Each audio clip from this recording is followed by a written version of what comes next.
உயிரோடை தமிழோடு இணைந்திருக்கிறீர்கள். ILC தமிழ் உயிரோடை தமிழில் அன்பர்களை நேரடி நிகழ்ச்சியில் இணைந்திருக்கிறீர்கள். நேரடி நிகழ்ச்சியில் அரசியல் களம். இன்றைய அரசியல் கள நிகழ்ச்சியில் கனடாவிலிருந்து அரசியல் ஆய்வாளர் நேரு குணரட்னம் அவர்களும், பிரித்தானியாவிலிருந்து போரியல் ஆய்வாளர் அரசு அவர்களும் இணைந்து இன்றைய நிகழ்ச்சியில் கலந்து சிறப்பிக்க இருக்கின்றார்கள்.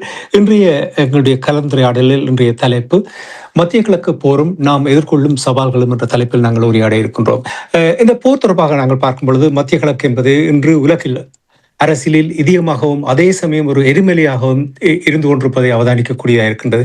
அங்கு நிலவும் போர் சூழல் என்பது உலகளாவிய ரீதியில் ஒரு அதிகார போட்டியாகவும் பொருளாதார பாதுகாப்பு மற்றும் மனிதாபிமான விழுமியங்களுக்கான ஒரு பெரும் சோதனை களமான ஒரு சவால் நிறைந்த ஒரு நிலைமையை காணக்கூடியதாக இருக்கின்றது. இதனுடைய எதிர் விளைவுகள் எல்லா மக்களையும் நம் மக்களையும் இங்கே தாக்கும் என்பதை நிச்சயமாக உறுதியாக கூறலாம். எனவே இந்த விடயங்களை நாங்கள் ஆராய இருக்கின்றோம். இன்று நாம் எதிர்கொள்ளும் சவால்கள் 3 முக்கிய நிலைகளில் உள்ளது என்பதை ஓரளவுக்கு உணரக்கூடிய இருக்கின்ற ஒன்று எரிசக்தி பாதுகாப்பு என்பது, அதாவது எனர்ஜி செக்யூரிட்டி என்று சொல்வார்கள். இதனுடைய நிலைமை, அதாவது எண்ணெய் இல்லை என்றால் அதிலிருந்து தொடர்ந்து வருகின்ற இயங்குகின்ற எல்லாமே இயங்க முடியாத ஒரு நிலைமைக்கு வந்து அது ஒரு பெரிய ஒரு சிக்கலை ஏற்படுத்தும். இனி புவிசார் அரசியலோடு ஒரு சமநிலை இல்லாத ஒரு நிலைமை தான் இவ்வளவு பெரிய ஒரு சிக்கலை ஏற்படுத்தி இருக்கின்றது. இனி மனிதாபிமான நெருக்கடி அது யார் என்று பார்த்த விட அது எல்லோரையுமே தாக்கக்கூடிய ஒரு நிலைமை தான் இந்த மனிதாபிமான நெருக்கடி. இந்த போர்னால் ஏற்பட்டிருக்கின்ற உயிரிழப்புகளாக இருக்கட்டும் மற்றும் லட்சக்கணக்கான மக்கள் இடம்பெயர்வு, உலக நாடுகள் மனச்சாட்சியை உழுக்குவதோடு அகதிகள் நெருக்கடிகளையும் உருவாக்குகின்றது என்பதையும் நாங்கள் இந்த நேரத்தில் மறந்துவிடக்கூடாது. இந்த மோதல்கள் எப்படி முடிவுக்கு வரப்போன்ற ஒரு பெரிய ஒரு கேள்வி இருக்கின்றது. எப்படி போரை ஆரம்பித்தார்கள் என்றும் தெரியாது, முடிவுக்கு எப்படி கொண்டு வரப்போகின்றாலும் தெரியாது என்ற நிலைமையிலும் இருக்கின்றது. உலக நாடுகள் இந்த பதற்றத்தை குறைப்பதற்கு என்ன செய்ய போகின்றார்கள் என்ற ஒரு பெரிய ஒரு கேள்வி இருக்கின்ற விடயங்களை எல்லாம் நாங்கள் இங்கே பார்க்க இருக்கின்றோம். எங்களோடு இங்கே கனடாவிலிருந்து அரசியல் ஆய்வாளர் நேரு குணரட்னம் அவர்களும் போரியல் ஆய்வாளர் அரசு அவர்களும் இணைந்திருக்கின்றார்கள். நாங்கள் முதலில் இருவரிடமும் அவர்களுடைய ஆரம்ப கருத்துக்களை கேட்டுக்கொண்டு உறவுகளை நாங்கள் உள்வாங்கலாம் என்று நம்புகிறேன். இங்கே நேரு குணரட்னம் அவர்கள் இணைந்திருக்கிறார். வணக்கம் நேரு அவர்களே. வணக்கம் அரசு அவர்களே. வணக்கம் ராஜாணி. வணக்கம் எல்லோருக்கும் வணக்கத்தை தெரிவித்துக் கொண்டு, நேரு அவர்களை நீங்கள் முதலில் இன்றைய இந்த தலைப்பு மத்திய கிழக்கு போரும் நாம் எதிர்கொள்ளும் சவால்களும் என்ற தலைப்பில் உங்களுடைய ஆரம்ப கருத்தை தாருங்கள். சொல்றேன், நாங்கள் உலகத்தில் எங்கே இருந்தாலும் 800க்கும் மேற்பட்ட கோடி மக்கள் இருக்கிறோம். எவராக இருந்தாலும் இந்த அவ்வளவு மனிதருடைய கதவையும் இது இன்றைக்கு தட்டி இருக்கிறது. ஆனால் தட்டிட்டேன்னு தெரியாமலே இதில் ஒரு 800 கோடி மக்களும் இருக்கிறான்டே சொல்லலாம். அதுக்கு மேலே இருக்கிற கொஞ்சத்துக்கு தான் கொஞ்சம் புரியும் என்றால் ஏதோ விதத்தில் இது தட்டிட்டுது. ஆனால் நாடுக்கு ஏற்ற மாதிரி இந்த தட்டலினுடைய அளவு சத்தம் கூட கேட்கும் குறைய கேட்கும். சுருங்க சொல்லண்டா, இது போர் 28ஆம் தேதி சனிக்கிழமை காலை வெடிச்சுது. திங்கட்கிழமை காலமே இலங்கையில் ஒரு கூட்டம் நடத்தினார் இலங்கையினுடைய ஜனாதிபதி அனுரகுமார திசாநாயக்கா. இதனால் வருகின்ற பாதிப்புகளை எதிர்கொள்வதற்கான முன்கூட்டியமான சொல்லி அதில் எண்ணெயால் பாதிப்பு வந்தால் என்ன, எரிவாயுனால் பாதிப்பு வந்தால் என்ன, இது உல்லாசத்துறையில் எவ்வளவு தாக்கத்தை செலுத்தும், விமான பரப்புகளில் இருக்கக்கூடிய சவால்கள் என்ன, உள்ளூர் ரீதியாக இருக்கக்கூடிய சவால்கள், போக்குவரத்து, எல்லாத்தையும் பற்றி அவர்கள் விவாதித்தார்கள். அதுக்கான பெரிய குழு ஒன்று அமைக்கப்பட்டிருக்கின்றன பேசினார்கள் 3ஆம் நாள். ஆனால் அதுக்கு பின்னர் ஒன்றை சொல்லிக் கொண்டார்கள், இதால் எங்களுக்கு எந்த பாதிப்பும் இல்லை, எங்களுக்கு போதிய அளவு எண்ணெய் இருக்கிறது ஒன்றுமே இல்லை என்று இருந்துவிட்டு 16ஆம் நாள் காலமே சொன்னார்கள், ஐயோ பிரச்சனை வருது, ஒரு நாளைக்கு ஸ்கூலை பூட்ட போகிறோம், ஒரு நாளைக்கு அலுவலகத்தை பூட்ட போகிறோம், உங்களுக்கு இனிமேல் ரேஷனில் தான் எரிபொருள் தருவோம் என்று சொல்ல தொடங்கி அதுக்கு கூட விடை தெரியாமல் ஒவ்வொரு நாளும் புதுசாக இதுக்கு என்ன விடை என்று தேடுகிறார்கள். அப்போ ஏன் அப்போ 3ஆம் நாள் கூட்டம் பெற்ற அவர்களுக்கே தெரியலை என்றால், ஒரு ஆட்சி நடத்தவர்களுக்கு இதை என்ன கையாளுறது, இது என்ன எங்கே கொண்டு வந்து விடும் என்று தெரியாதுன்னு சொன்னால் சாதாரண மக்கள் அவர்களிடம் நாங்கள் உலகளாவி என்னென்று எதிர்பார்க்கலாம். அதான் இருக்கக்கூடிய சவால். ஆகவே இந்த மத்திய கிழக்கு போர் நீங்கள் சொன்ன மாதிரி எதற்கு தொடங்கினது என்று தொடங்கினவருக்கும் தெரியாது, இது எப்படி முடிக்கிறது என்றதுக்கும் அவருக்கும் வழி தெரியலை. ஆனால் இது நீடிக்கின்ற ஒவ்வொரு நாளும் இது நாளைக்கு போர் நின்றது என்று கூட சொல்லலாம். ஆனால் அது நின்றால் எல்லாம் வளமைக்கு திரும்பி விடும் என்பது தான் அந்த மாயம். இது நீடிக்கின்ற ஒவ்வொரு நாளும் இது மீண்டு வருவதற்கானது மாதங்களை கடந்து வருடம் கூட எடுக்கலாம். ஏனென்று சொன்னால் ஒவ்வொரு நாளும் இப்பொழுது போர் இராணுவ ரீதியாகவோ அரசியல் ரீதியாக எல்லாத்தையும் கடந்து அவரவருடைய வர்த்தகத்தை அழிப்பது. மத்திய கூட பிரதான வர்த்தகமே என்னதான், இந்த எண்ணெய் வர்த்தகத்தை என்ன அந்த 20% எண்ணெய் ஒரு நாளைக்கு வரக்கூடிய 20 மில்லியன் பேரல் வராமல் நிற்பதுதான் அதை சார்ந்து இருக்கக்கூடிய ஏனைய விடயங்களும் சார்ந்துதான். ஏன்னா எண்ணெய் மட்டுமல்ல, இதுக்கு எண்ணெய்க்கான எரிபொருள் வந்தாக வேண்டும். எண்ணெய் எரிபொருளை நீண்ட காலம் சேமித்து வைக்க முடியாது, அதிகபட்சம் 1 மாசம்தான். அதை கடத்தி கொண்டு போவதிலே காலத்தை எடுத்துவிடும். அப்போ எரிபொருள் இப்போ ஏற்கனவே விமானங்கள் பேச ஆரம்பித்து விட்டார்கள், எல்லாரும் விலையேற்ற ஆரம்பித்து விட்டார்கள். ஏன்னா எரிபொருளுடைய விலை அவ்வளவு ஏறி நிற்பதால் இன்னொன்றை பேச ஆரம்பித்து விட்டார்கள். இந்த எரிபொருள் தட்டுப்பாடு வந்தால் வருகின்ற ஒரு சூழலில் விமான பரப்புகளை குறைப்பதற்கு நிறுத்துவது கூட பேச ஆரம்பித்து விட்டார். அப்போ இது உலகளாவிய ரீதியில் இன்னொரு சவால். அடுத்து இருப்பது யூரியா. இந்த யூரியா வராட்டில் இப்போ எங்களுடைய விவசாய நாடுகளில் இப்போ தான் குளிர்காலம் வந்து கனடாவில் பேசுகிறார்கள், அமெரிக்காவில் பேசுகிறார்கள் விவசாயிகள். இப்போ இருக்க யூரியா வச்சுக்கொண்டு ஒரு போத்து தான் காணும், 2வது போத்துக்கு எங்கே போகுதுண்டு. அப்போ இந்த யூரியா எண்ணெய்கள் முழுமையாக முடக்கப்பட மாட்டா, யூரியா நீண்ட காலத்துக்கு கிடைக்காட்டி அது விவசாயத்தை பெருமளவில் உலக ரீதியில் முடக்கினால் அது ஃபுட் செக்யூரிட்டி. இப்போ அதிகம் பேசுகின்ற இன்னொரு வார்த்தை ஃபுட் செக்யூரிட்டி. இதையுடன் சம்பந்தப்பட்டிருக்கிறது தான் சப்ளை செயின் முடங்கி போவமாக இருந்தால் அதை கட்டி எழுப்பதுக்கு நாங்கள் கோவிட்ல இது எல்லாத்தையும் படிச்சினாங்க. அதில் மீண்டு வர்றதுக்கு எவ்வளோ காலம் எடுத்துனாங்கன்னு விளங்கி கொண்டாங்க. அது ஒரு வைரஸினுடைய தாக்கத்துடைய ஒரு செயின் ரியாக்ஷன்.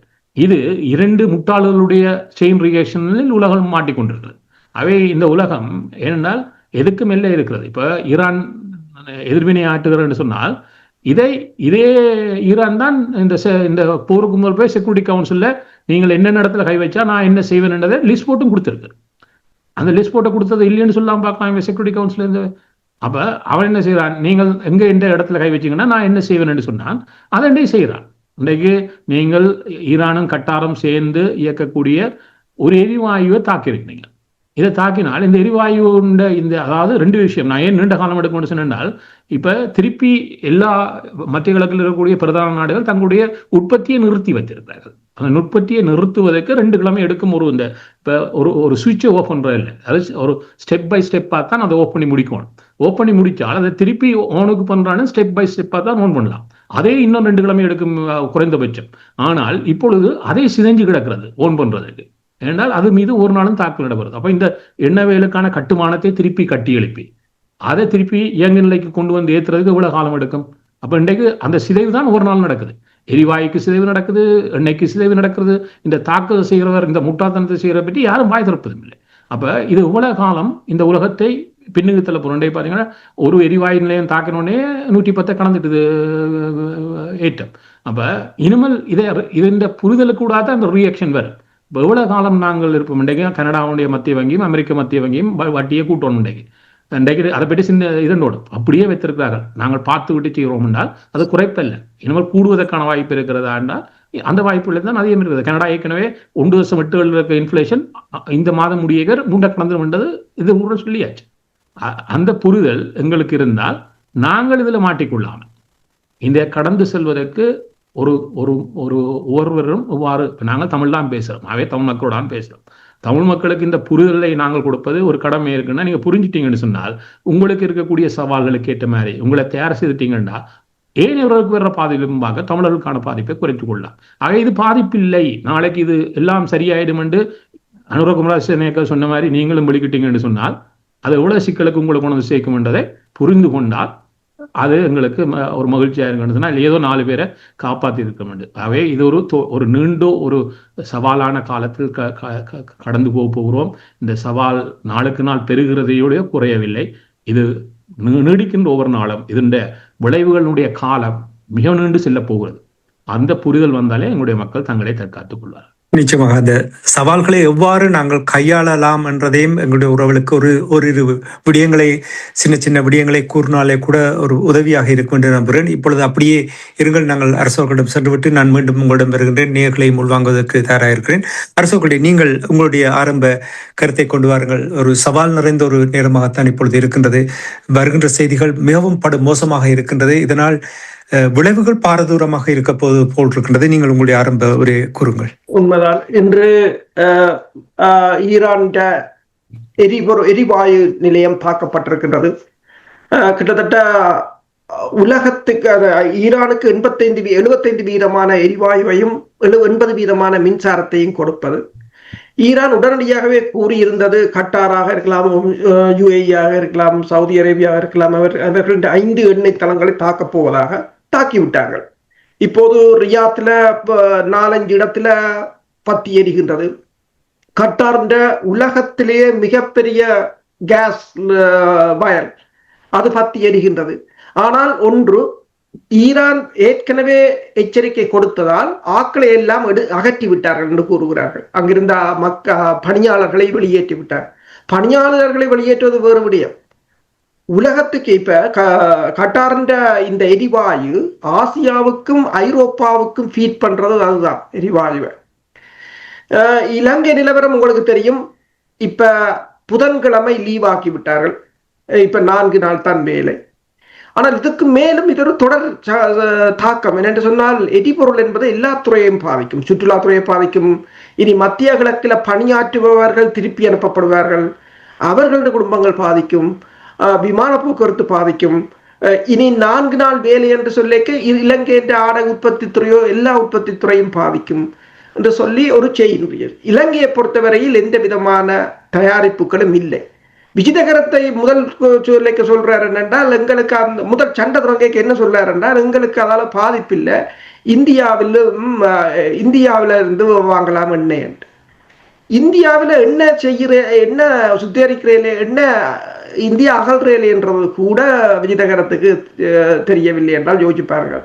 இந்தியா அங்கிருந்து வாங்கித்தான் இங்கே கொடுக்கிறது. சரி, அன்றைக்கு ஒருவர் எழுதியிருந்தார், திருகோணமலையில் இருக்கின்ற 99 குதங்களை, அதாவது வெள்ளக்காரங்கள் அப்ப கட்டிட்டு பிரித்தானியர் கட்டிட்டு போன 2ஆம் உலக மகாயுத்தத்தில் அந்த 99 இந்தியா அதை லீஸுக்கு எடுத்திருந்தது. அந்த குதங்களை இலங்கை ஓரளவு தந்த நிதியை பயன்படுத்தி அதை பராமரித்திருந்தால், $70 வில்லு விற்கும் போது அந்த எண்ணெயை வாங்கி சேமித்திருந்தால், இன்றைக்கு இலங்கைக்கு $300 மில்லியன், சில சமயம் $500 பில்லியன் கூட இலங்கை சம்பாதித்திருக்கலாம். இல்லை, அவர்கள் அதை புனரமைப்பதற்கோ அதை கட்டுவதற்கோ நிதி ஒதுக்கவில்லை. புத்தர் கோயில் கட்டுவது, நிலத்தை ஆக்கிரமிப்பது, இராணுவத்துக்கு காசு செலவழித்துக் கொண்டு வடக்கிழக்கு இருக்க வைப்பது, இனவாதத்தை வளர்ப்பது, அதைத்தான் செய்தார்களே தவிர நாட்டுக்கான. இப்ப ஜப்பான்ல கிட்டத்தட்ட 400 மில்லியனுக்கு மேல ஆயில் இருப்பிட இருக்கு. 270 நாளைக்கு அவங்களுக்கு பிரச்சனை இல்லை. அதுக்கு அப்புறம் பிரச்சனை இருந்தாலும் அங்க பெட்ரோல் ஸ்டேஷன்ல எழுதி போட்டிருக்கிறாங்க, no gas, thank you for Trump. அப்ப என்னென்று சொன்னால், இப்ப சீனாவில் பாருங்கள், எரிபொருள் உளவு கையிருப்பில் இருக்கு. பல நாடுகள் வைத்திருக்கிறார்கள்.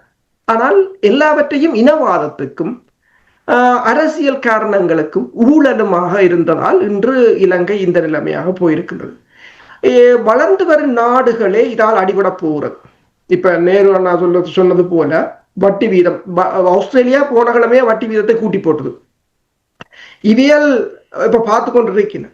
இன்றைக்கு அடிச்ச அடியோட இப்ப 98ல இருந்த பேரல் 110க்கு போட்டு இப்ப ஒரு கொஞ்சம் நேரத்துக்கு இல்லை.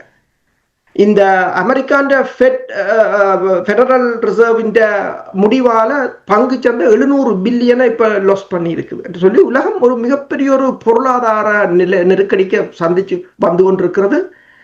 அது உணவு பற்றாக்குறை வரும். என்னென்னு சொன்னால், உணவு ஃபெர்டிலைசர் பசலைகள் 30% ஹோர்முசுக்களால தான் வருவது. சரி, இங்க தயாரிக்கலாம் என்றாலும் அதுக்குரிய நேச்சுரல் கேஸ் அங்க வேணும், யூரியா செய்யறதுக்கு, அமோனியா செய்யறதுக்கு. இந்தியாவில் யூரியா ஃபேக்டரி மூடிட்டாங்க. ஒரு சின்ன பிரச்சனையா இப்ப பாருங்கள், எமிரேட்ஸ் விமானம் நிறுத்தப்பட்டது எங்களுக்கு தெரியும். அது எமிரேட்ஸுக்கு நட்டம் தான் நாங்கள் யோசிச்சோம். கனடாவிலிருந்து ஒரு ஃப்ரெண்ட் சொன்னா, அங்க இருக்கிறவர் அந்த எமிரேட்ஸ் ஃபிளைட்டுக்குரிய சாப்பாடு கேட்டரிங் டெலிவரி பண்றார். அது நிப்பாட்டினதால அவைக்கு வேலை இல்லை. அப்படி அதாவது நேரடியாக ஒருவர் ஒரு வேலையை பாதிக்கப்படும் போது 5 பேர் இன்டெரக்டா நேரடியற்ற நிலையில பாதிப்பார்கள். அதைத்தான் சப்ளை செயின் என்று சொல்வார்கள் இல்லையா, தொடர் சங்கிலியாக இல்லையா? உண்மைதான். நான் இது ஒரு சின்ன உதாரணத்தை தான் சொல்லுகிறேன். இப்ப இந்தியாவில் போட்டிருந்தார்கள் 10 மில்லியன் மக்கள் வளைகுடாவில இருந்து திருப்பி அனுப்பப்பட்டால், ஒருவருக்கு 5 பேர் ஊர்ல பாதிக்கப்பட்டாலும் 50 மில்லியன் மக்களுக்கு இந்தியா உணவளிக்க வேண்டிய ஒரு நிலையில் இருக்கின்றது இந்தியா. அப்படி அப்ப ஏன் நான் இதுகளை உலகத்தை சொல்றேன்டா, அவங்களே அப்படி இருக்க எங்களுக்கு இலங்கைக்கு உதவுவதற்கு அவங்களாலும் இயலாத ஒரு நிலைமையாகத்தான் இருக்கும். இப்ப இதுக்குள்ள இலங்கையை பொறுத்தவரை, தமிழ் மக்களை பொறுத்தவரையில் இதுக்குள்ள ஒன்றைத்தான் நான் சொல்லலாம். பிரித்தானியா, அதாவது 2022ஆம் ஆண்டு இடம்பெற்ற அந்த பொருளாதார நெருக்கடியின் போது பிரித்தானியா இங்குள்ளவரை கேட்டது, இது உங்களுக்கு ஒரு நல்ல சந்தர்ப்பம், இலங்கைக்கு ஏதாவது உதவி செய்யணும், பாகையின் பண்ணுங்க, அரசியல் பேரம் பேசுறதுக்கு நல்ல சந்தர்ப்பம். அதை இப்ப ஒரு சந்தர்ப்பம் கிடைச்சிருக்கு. அதை விட்டுட்டு இப்ப இலங்கையை கட்டி எழுப்புறன், ஜனராவை தூக்கி விடுறன், அனுராவை குளிப்பாட்டுறன்னு போனால் பிறகு நாங்கள் அவன் எல்லாம் நல்லா வந்தா பிறகு எங்களை வச்சு, இப்ப நான் சொன்னேன் தானே, ஏன் இலங்கை உலகத்துக்கு பிரச்சனைன்னு சொல்லி 99 குரங்கள் கூட சும்மா கிடக்கிறது, வெற்றி செய்யலாம். ஆனால் இராணுவம் எத்தின பிரித்தானியாவின் படையை விட கூடியலான படை, பாதுகாப்பு சட்டம், தமிழர்களை இனவாதம், அந்த அதாவது ஊழலான ஆட்சி. அப்ப இவ்வாறான ஆட்சியை நாங்கள் இதுல நாங்கள் தமிழ் மக்கள் என்ன செய்ய வேண்டும்? எங்கள் உறவுகளுக்கான உதவிகள் அது வேறு விடயம். ஆனால் இலங்கை என்று பார்க்காமல் நாங்கள் எங்கள் சமூகம் எங்கட இனம் என்று பார்த்தால் நல்லதாக இருக்கும். நன்றி அரசுகளே. நாங்கள் இருவரை நாங்கள் உள்வாங்கிக் கொண்டு உங்களிடம் மீண்டும் வருகின்றேன். இங்கே பிரித்தானிய லண்டன் டூட்டிங் பகுதியிலிருந்து சிவா அணிந்திருக்கிறீர்கள். சிவா, வாங்க. நீங்கள் இங்கே நேரு குணரட்னம் அவர்கள் மற்றும் போரியல் ஆய்வாளர் அரசு அவர்களும் இணைந்திருக்கின்றார்கள். நீங்கள் உங்களுடைய கேள்வியை தொடுக்கலாம். என்னுடைய பார்வையில நான் நிறைய அரசின் ஆய்வுகள் எல்லாம் கேட்பேன்.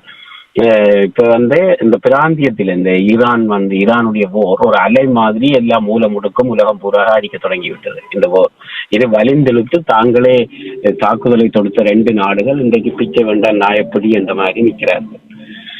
இந்த நிலையில இந்த ஈரான் ஒருதலை பட்சமாக அவர்களுடைய கரம் தான் அந்த பிராந்தியத்துல இன்றைக்கு ஓங்கி இருக்குது. அவர்கள் இந்த இனிமேல் வரும் காலங்களில் இந்த போர் ஒரு யுத்த நிறுத்தம் வந்தால் அவர்கள்லாம் இந்த பிராந்தியத்தின் ஒரு வல்லரசாக அல்லது ஒரு சூப்பர் பவரான பிராந்தியத்தில ஒரு சூப்பர் பவரான ஆக்கிறன்றது உலகமே ஒரு அங்கீகரிக்கப்படாது ஏற்றுக்கொள்ளக்கூடியதாக இருக்கிறது.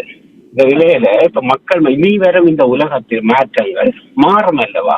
இனி எடுப்புல போய் அயல் நாட்டோட சுரண்டுறது வைக்கிறது இப்படியான போர்கள் இனி வர சந்தர்ப்பம் இல்லை. நான் கூட இந்த சிட்டிகள் லண்டனுக்குள்ள இந்த மிடில் ஈஸ்ட் மக்கள், அரபிக் மக்களை ஏற்றி இறக்குறேன். இப்ப எல்லாம் இல்லை, அந்த சனம் எல்லாம் போயிட்டு, அந்த சனமே இல்லை. இப்ப அந்த சென்ட்ரல் லண்டனே வெறிச்சோடி போயிருக்கிறது. ஆனா இவ்வளவு காலம் அவர்களுக்கு போர் இந்த வழி தெரியாது. அவர்கள் செல்ல பிள்ளைகளாக வெள்ளி காசுகளை அள்ளி கொட்டியவர்கள் கொண்டு வந்து இங்கே நாடு இந்த இயற்கை வளத்தை வச்சு அவர்கள் அள்ளி கொட்டி மற்ற நாடுகள்ல என்னதான் நடந்தாலும் அவர்கள் ஏன் என்பதை அவர்கள் பார்த்த மாதிரி தெரியல. நிதம் ஏற்றி இறக்குவன் அவர்களுடைய ஆட்டிடியூட் பார்த்துருக்கேன். அவருடைய கதை, அவருடைய பக்குவம், போக்குவரத்து, அவர்கள் அதை பற்றியே இல்லை. இப்போ அவர்களுடைய மனங்கள் எல்லாம் வெறிச்சோடி போய் செல்வ நாட்டில் இருந்து கொண்டு மனம் வறுமை அடைகிறது. அதான் ஒன்றுமே நிரந்தரம் இல்லை என்று உறுதிப்படுத்துகிறது. நீங்கள் கூறுங்கள், என்ன கேள்வி ஏதாவது இருக்கிறதா அவர்களிடம் கேட்பதற்கு? என்னுடைய கேள்வி என்னன்னு சொன்னா, இனி வரும் காலங்கள்ல இந்த மாற்றம் வராத இந்த போர் நிறுத்தம் வந்தவுடன் ஒருதலை பட்சமாக ஈரான் நிறுத்தினால் ஒரு ஈரானுக்கு ஒரு நல்ல பேரும் கிடைக்க சந்தர்ப்பம் இருக்கிறது. அதோட உலகத்தில இனி மாற்றங்கள், இப்ப நாங்கள் இலங்கையின் பொருளாதாரத்தை பற்றி காய்ச்சி கொண்டிருக்கிறோம். அது இலங்கையின் அரசை இனி தெரிந்தலாம் இந்த சந்தர்ப்பத்தை வச்சு இதை பார்க்க தெரிகிறது. என்று சொன்னா ஒருவித தேடல்களும் அண்ணா முதலில் நேற்று இதுல கூறியிருந்தார். திருவோணமலையில பிரிட்டிஷ் அரசாங்கத்தால கட்டப்பட்டிருந்த எண்ணெய் இதுகளை கூட சேமித்து வைக்க இல்லை. அவர்கள் எதிர்காலத்தை நோக்கி எந்த பொருளாதாரம் அது இந்த அரசிற்கு எந்த அரசும் செய்ய இல்லை. எப்போதும் போர் முறையும் இனவாதம் தான் செய்து கொண்டிருந்தார்கள். இனி மாற்றம் பெறுவார்கள். அதன் ஊடாக நாங்களும் ஒரு வெளிப்படுத்தலை கொண்டு வரலாம். ஏனென்றால் எங்களுக்கு தேவை அரசியல் மாற்றம், அரசியல் உரிமைகள். இதை தவிர எங்களுக்கு எங்கட மக்கள் ஒன்றுபட்டால் பொருளாதாரம் ஒரு பெரிய விடயமா இல்லை. ஏனென்றால் எல்லோரும் அறிவியலாகவும் பொருளியலாகவும் இருக்கிறார்கள் என்று சொல்லிவிட முடிக்கிறேன். நன்றி. நன்றி, நன்றி, வணக்கம். நாங்கள் அவர்களிடம் செல்வதற்கு முன்னதாக தாயகத்திலிருந்து நல்ல பத்மா ஐயா இணைந்திருக்கின்றார். அவரை உள்வாங்கிக் கொண்டு நாங்கள் அருஸ் மற்றும் நேரு அவர்களிடம் செல்லலாம் என்று நம்புகிறேன். நல்ல பத்மா ஐயா, நீங்கள் வாங்க, உங்களுடைய கேள்வியை தொடருங்கள் ஐயா.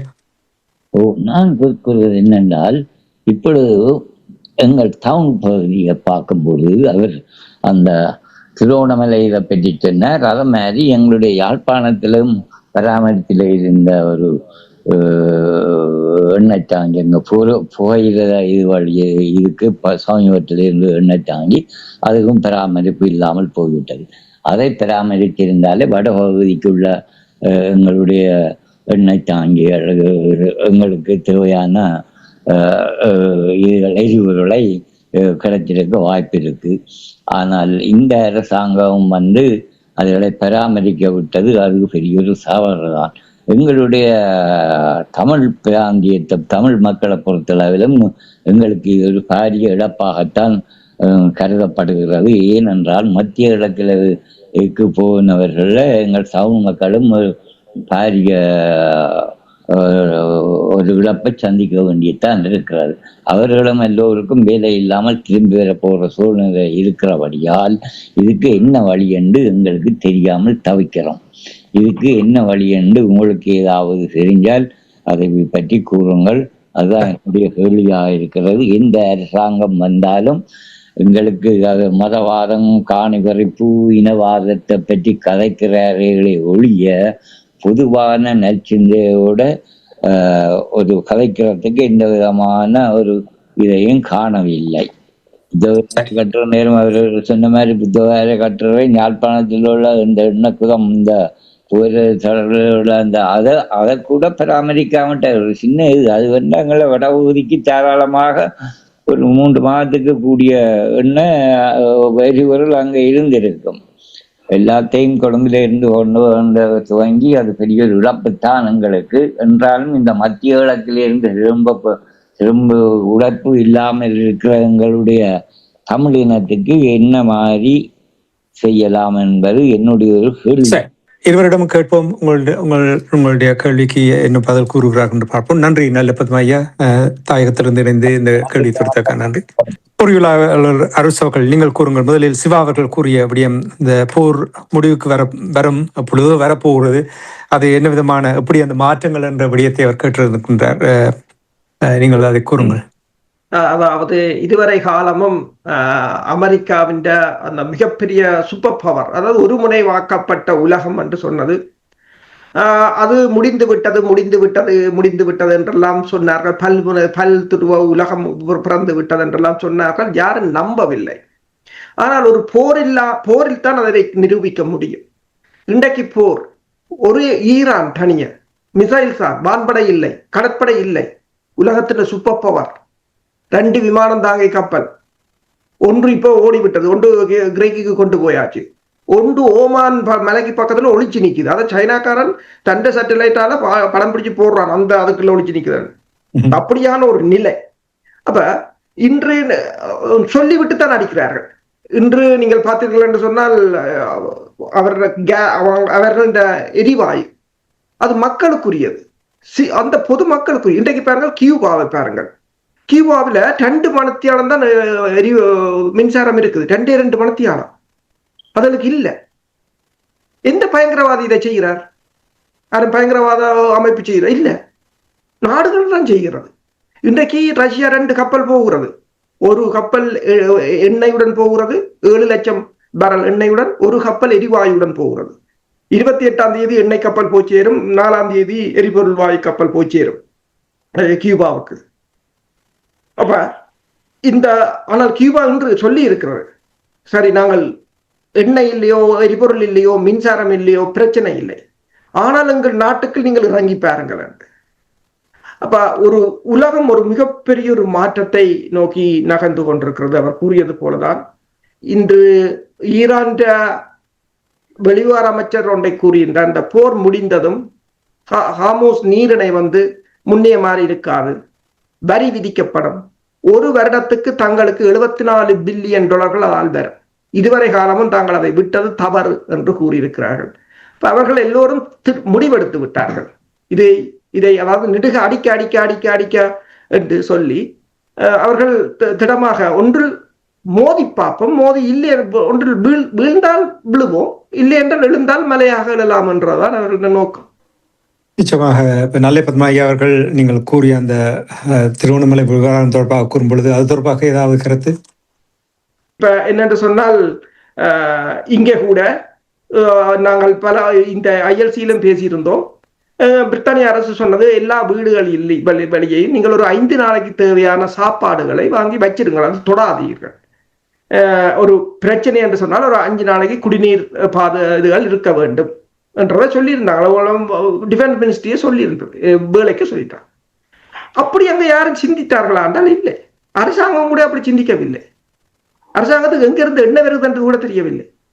சரி, இப்ப என்ன செய்யலாம் என்று சொன்னால், விவசாயம் இருக்கிறது. இப்ப நாங்க வீட்டை கிடைக்கும் போது கூறினேன், அங்க வீட்டுல அங்க அம்மாக்கள் அங்க இருக்கணும், அதுக்கு பிரச்சனை இல்லை.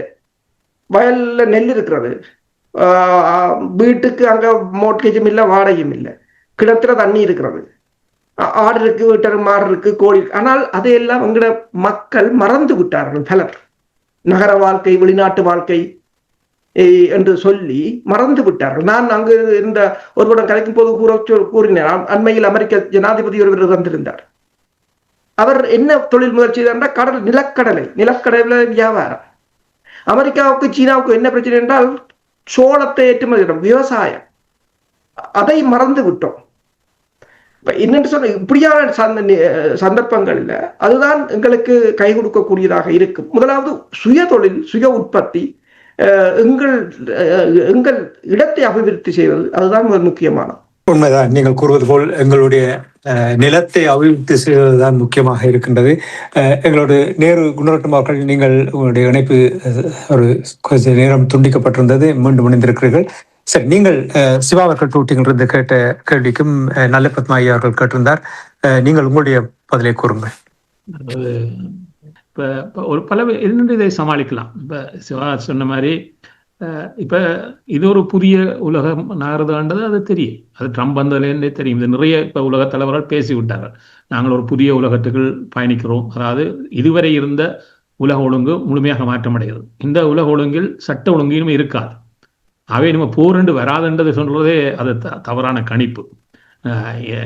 அடி வாங்கினவன் இருக்க இன்னமும் புதிய போர்கள் உருவாகும், புதிய சவால் உருவாகும், நாடுகளுக்கிலேயே தீவிரமான ஆட்சிகள் உருவாகும், தங்களை தக்க வைக்கிறதுக்கான பொறிமுறையை வளர்ப்பார்கள். இதெல்லாம் நடக்கும். என்ன சொன்னால் அவ்வாறான ஒரு ஆட்சி கட்டமைப்பு இன்னொரு 3 வருடம் தொடரப்போகுது.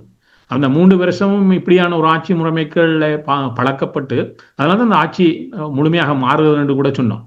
என்னென்னு சொன்னால் இப்போ காணி சொன்னதுக்கு பிறகு இந்த புதிய ஒழுங்குல நிறைய விஷயம் நடக்குது. இப்போ அவர் கனடாவுடைய பிரதமர் வட துருவ நாடுகளுடைய சந்திப்பில் இப்பொழுது இருந்தார். இந்த வட துருவ நாடுகளுடைய சந்திப்பு என்பது ஏற்கனவே 4 நாடுகள் ஸ்கண்டினேவியாவில் இருந்தது. அவர்களுடன் இப்பொழுது கனடா, கிரீன்லாந்து சேர்ந்து அவர்கள் ஒரு மாநாட்டை நோர்வேயில் நடத்தினார். அப்பொழுது இதே விடயம் தான் பேசப்படுகிறது. அதாவது புதிய ஒழுங்குக்கான புதிய ஒழுங்காக தங்களை வடகுருவ நாடுகளுடைய புதிய அணி சேர்ப்பு, அவர்கள் அது வேறு என்ன அணி சேர்ப்புகள் போவது, அவர்கள் இந்த விடயத்தில் எவ்வாறு நின்று கொள்வது. அமெரிக்கா கேட்டு போகாத ஒரு காலம் இதுவரை இல்லை. முதல் தடவையாக அமெரிக்கா கேட்டு ஒரு திரும்ப இல்லை. ஐரோப்பிய ஒன்றிய நாடுகள், நேட்டோ நாடுகளை கடந்து கொரியா போகவில்லை, ஜப்பான் போகவில்லை, ஆஸ்திரேலியா போகவில்லை. அது ட்ரம்புக்கு நேற்று கடினமான கோபத்தை தந்தது. அவற்றை சொல்லியே சொன்னார். என்னென்னு சொன்னால் எல்லாரும் நான் பார்த்து வச்சிருக்கிற மாதிரி அந்த வார்த்தை வந்தது. அந்த மிரட்டலை இன்னும் தொடர்கிறது. ஏன்னா அவர் தன்னுடைய மிரட்டலை நிப்பாட்ட போறீங்க. அவரால் அதை இதை கடந்து அவரால் வேறு ஒன்றும் செய்ய தெரியாது. அவர் இந்த மிரட்டல் செய்வதிலேயே பயணிக்கிறார். இந்த மிரட்டல் ஒரு முடிவுக்கு வருகிறது, அல்லது இந்த மிரட்டலை கடந்து ஏனைய நாடுகள் பயணிக்க ஆரம்பிக்கிறார்கள் என்றால் அவர்கள் எங்கு பயணிக்க போறார்கள், எவ்வாறு ஒருங்கிணைய போறார்கள், அதில் வரக்கூடிய வர்த்தக சவாலுக்கு இவர்கள் எவ்வாறு முகம் கொடுக்க போறார்கள் என்று பல விடயங்கள் இருக்குது. அவே இந்த புதிய ஒழுங்கு, அதாவது நாங்கள் பார்த்த ஒவ்வொரு ஒழுங்குகள் இருக்குது. அதாவது தொழில் புரட்சி, 2வது உலக போருக்கு பின்னர் ஒழுங்கு, பிறகு உலகளாவிய பொருளாதார கட்டமைப்பு, இதுகள் எல்லாம் இப்ப சிதைந்து இப்போ ஒரு புதிய வடிவத்துக்கு வரப்போறோம். இந்த புதிய வடிவம் எவ்வளவு காலம் எடுக்கும் அது தன்னை ஒருங்கமைத்துக் கொள்வதற்கு, அது எவ்வாறான வடிவத்தை பெறப்போகிறது, அது எவ்வாறான அரசியல், இராணுவ, பொருளாதார தாக்கங்களை நாடுகளுக்கு உருவாக்க போறது எல்லாம் இப்பொழுது தொக்கி நிற்கிற பெரிய கேள்வி. இப்ப நாங்கள் பல மாற்றங்களுக்கு நாங்கள் கன பேர் உயிரோடு இல்லை, நாங்கள் அப்ப பிறக்கவே இல்லை. அதாவது அந்த மாற்றங்களை மாற்றங்களோடாக பயணித்து வந்தவர்களாம். இப்பொழுது முதல் தடவையாக எங்களுடைய வாழ்க்கையில் உலகத்துடைய ஒரு புதிய மாற்றத்தை பார்க்க போகிறோம். இது என்ன வடிவம் பெறும் என்றது ஒருவருக்கும் தெரியாது. அது அனுகூலங்கள் தான் இருக்கிறது. அந்த அனுகூலங்களை நோக்கி அவை நடைபெற்றாதான் அவை நாங்கள் ஒரு புதிய உலகத்தில் பயணிக்கிறோம். இது எங்களுக்கு இந்த ஈரான் மத்திய கிழக்கு போற விட்டுருவோம். ஈரான் போறோம்னா மத்திய கிழக்கு போற விட்டுட்டு அதை கடந்து கொண்டு இருக்கிறது. ஆகவே நாங்கள் இதை குறைத்து மதிப்பிட்டு இதெல்லாம் ஈரான் இந்த மத்திய கிழக்கு போருக்குள்ள தான் எல்லாம் முடங்கி இருக்குன்னு சிந்தித்தோம்னாலே நாங்கள் இந்த புதிய மாற்றத்தை முழுமையாக தவற விட்டுருவோம். ஆகவே நான் சிவாக்கு சொல்லக்கூடிய பதில் என்ன, இன்னும் விரிவாக பார்த்து கொண்டே இருங்கள். இதுக்குள்ள நிறைய புதைந்து கிடக்கிறது. இதுக்கு என்னட்டையும் பதில் இல்லை, உங்கள்கிட்டையும் பதில் இல்லை, ஆட்சியில் இருக்கிற தலைவர்களுக்கும் பதில் இல்லை. இப்பொழுது அவர்கள் தேடுகிறார்கள். ஆனால் அந்த மாற்றத்தினுடைய ஒரு பெரிய வெளிப்பாடு இந்த போருடாக வெளிப்பட்டு நிற்கிறது. ஏன்னால் முதற்தடவையாக அமெரிக்காவை வெளிப்படையாக கைவிட்டு நிற்கிறார்கள் பெரும்பான்மையான அமெரிக்கனுடைய தேச நாடுகள். இது ஒரு மாற்றத்தினுடைய ஆனால் இதை தள்ளி நிற்பவர்கள் தங்களுக்கு என்னத்தை செய்ய போறார்கள். அதுக்காண்டி இவர்கள் சீனாவோட போய் சேர போறோண்டோ ரஷ்யாவோட சேர போறோண்டோ கிடையாது. ஆனால் இவர்கள் எவ்வாறான ஒருங்கமைப்பு வர போறார்கள். இவர்களுக்கு அது சார்ந்து வரக்கூடிய பொருளாதார, அரசியல், இராணுவ சவால்களை இவர்கள் எவ்வாறு முகம் கொடுக்க போறார்கள் என்ற பல பக்கங்கள் இருக்கு. அவை இது ஒரு வருகின்ற ஆண்டுகளினுடைய ஒரு தொடர்ச்சியான ஒரு பயணத்தினுடைய பெரிய வெளிப்பாடாக இது மாறும். இதில் எங்களுக்கு ஒரு பாதிப்புகளும் இருக்கிறது என்றால் இந்த புதிய ஒழுங்கமைப்பு வருகின்ற பொழுது சிலவேளை ஒருவன் திடீரென முளைச்சு கொண்டு பெரியவன் ஆயிடுவான். சிலவேளை பெரியவனாக இருந்தவன் கவுண்டு போய் விழுந்துடலாம். எல்லாம் இருக்கிறது. அது யாரும் தங்கி இருக்குன்னு சொன்னால் ஆட்சியில் இருப்பவர்கள் இதை சரியாக கணக்கிட்டு சரியான முறைமையில் ஒரு துணிச்சலுடன் இதற்கான முன்னெடுப்புகளை காத்திரமாக செய்வார்களாக இருந்தால், காத்திரம் என்பது திட்டமிட்டலில் இருக்கிறது, அந்த திட்டமிடல் செய்வார்களாக இருந்தால் அது மாற்றம். ஆகவே இதை நீங்கள் அவதானமாக பாருங்கள். நான் வாழ்கின்ற நாடு எல்லாத்துக்கும் இது இருக்கக்கூடிய சவால். இதுக்குள்ள போனோம்னா வரீங்கள் எங்கண்ட மக்கள் எதுக்கு தயாராகலாம் என்று சொன்னால், இப்ப அன்றாட பொருட்கள் விலையேற்றம் கட்டாயம் நடந்தான் ஆக போகுது. எல்லா பொருட்களுடைய விலையேற்றமும் நடக்கத்தான் போகுது. இது அன்றாட பொருட்கள் வரையும் வந்து நிற்கும். நாங்கள் அன்றாடம் அத்தியாவசியமான எங்களுடைய அத்தியாவசிய பொருட்கள். இந்த பொருட்கள் குறைந்த எல்லாத்துக்கும் ஒரு எக்ஸ்பைரி டேட் இருக்குது. இந்த எக்ஸ்பைரி டேட்டை நீங்க உடைய பார்க்கலாம். அது அந்த காலத்துக்கு எவ்வளவு தேவையோ அவை குறைந்த விலையில் வருகின்ற பொழுது அவற்றை வாங்கி வைத்திருப்பது என்பதிலே கூட நாங்கள் சேமிக்க ஆரம்பிக்கலாம். இப்பொழுது கனடாவில் பார்த்தீங்கன்னு சொன்னால் இந்த விலையேற்றம், கனடா ஒரு எண்ணெய் உற்பத்தியின் 3ஆம் இடத்துல இருக்கிற நாடு.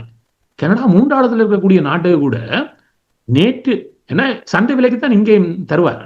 நேற்று இங்கு எங்கள்ட ஒரு காருக்கு ஒரு வாகனத்துக்கான ஃபுல் டேங்கை நாங்கள் பூர்த்தி செய்வதற்கான பணம் நேற்றிலிருந்து இந்த போருக்கு பின்னர் ஒரு டேங்கை ஃபில் பண்றதுக்கு $19 கூடியிருக்கு.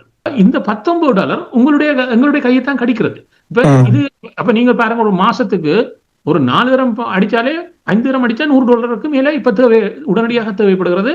இதை நிட்டுற போது இதே போன்று ஒவ்வொரு விடயங்களும் அத்தியாவசிய பொருட்கள்ல இருந்து எல்லா விடயங்களுக்குமான விலையேற்றத்தை நாங்கள் பார்க்கிறோம். இப்படி பார்த்தால் திடீரென நாங்கள் ஒரு மந்த்லி பட்ஜெட்ல நாங்கள் மந்த்லி பட்ஜெட் எல்லாம் போடுறது இல்லை, போடாதபடியே தான் நாங்கள் கிரெடிட் கார்டில் வாழ்றது. நாங்கள் பெரும்பான்மையோர் அதை விட்டுட்டோம்னு சொன்னால் நாங்கள் உண்மைப்படி ஒரு பட்ஜெட் போட போறோம்னா இதுவரை போட்டு வச்ச பட்ஜெட்டை மாற்றணும். எவ்வளவு ஒரு குறைந்தபட்சம் ஒரு $200-250 மேலதிகமாக இதுக்கு ஒதுக்கி வைக்க வேண்டிய தேவை வருது. அப்ப அதை வங்கியோரத்துல குறைக்க வேண்டி வருது. ஏன்னா இதுவே தவிர்க்க முடியாது. ஏன்னா அத்தியாவசிய பொருட்கள், பயணம், இவையெல்லாம் தவிர்க்க முடியாத விடயங்கள். அப்ப இவற்றை எவ்வாறு நாங்கள் கையாளுவது? இப்பொழுது புலம்பெயர் வெளிநாடுகளில் இருக்கிறவர்கள் மோர்கேஜில் இருக்கிறார்கள். மோர்கேஜில் இருக்கிறோம்னு சொன்னால் மோர்கேஜின் வட்டி வீதங்கள் இப்ப சவால் போகுது.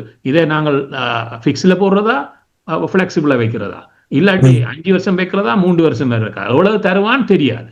அப்ப இதுக்கு நாங்கள் காலம் எங்கள்கிட்ட ஒன்று இருக்கு, நாங்கள் காத்திருப்போம். என்ன வந்த பின் காப்போம், எல்லாம் விரட்டும் பிறகு பார்க்கலாம் என்றுதான் பெரும்பான்மை. அப்படி வந்த பின் காப்போம்னா வெளிக்கிட்டோம்னா தலைக்கு மேல வெள்ளம் போயிடும். வருமுன் காப்போனாக மாறுவோமாக இருந்தால் நீங்கள் அப்படி ஒவ்வொரு சின்ன சின்ன விஷயங்கள் எது உங்களை பெரிதாக தாக்கம் செலுத்துகிறது, இவற்றுக்கு எவ்வாறு முறையில் நாங்கள் எங்களை திட்டமிடுவது.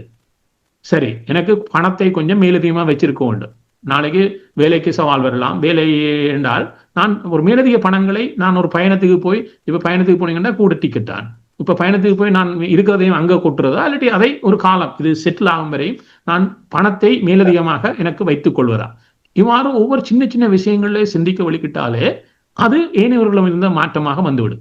இந்த மாற்றத்தை நோக்கியே அப்ப இதை நீங்க பிரிச்சு பார்த்தீங்கன்னா நிறைய விஷயங்கள் இருக்குது. ஒவ்வொன்று ஒன்றா உங்களுடைய பட்ஜெட்டை நீங்கள் போடைக்க என்னென்ன ஒவ்வொரு மாசத்துக்கு செலவழிக்கிறோம், இதுல எது எது தாக்கம் செலுத்த போகிறது, இதனால் இதுல எவ்வளவு கூடும், ஒரு பிளஸ் அதுக்கு பக்கத்துல எக்ஸ்ட்ரா எழுத வழிக்கிட்டீங்கனாலே உங்களுக்கு புரிஞ்சிடும் என்ன சவால்களை வர்ற மாதிரி.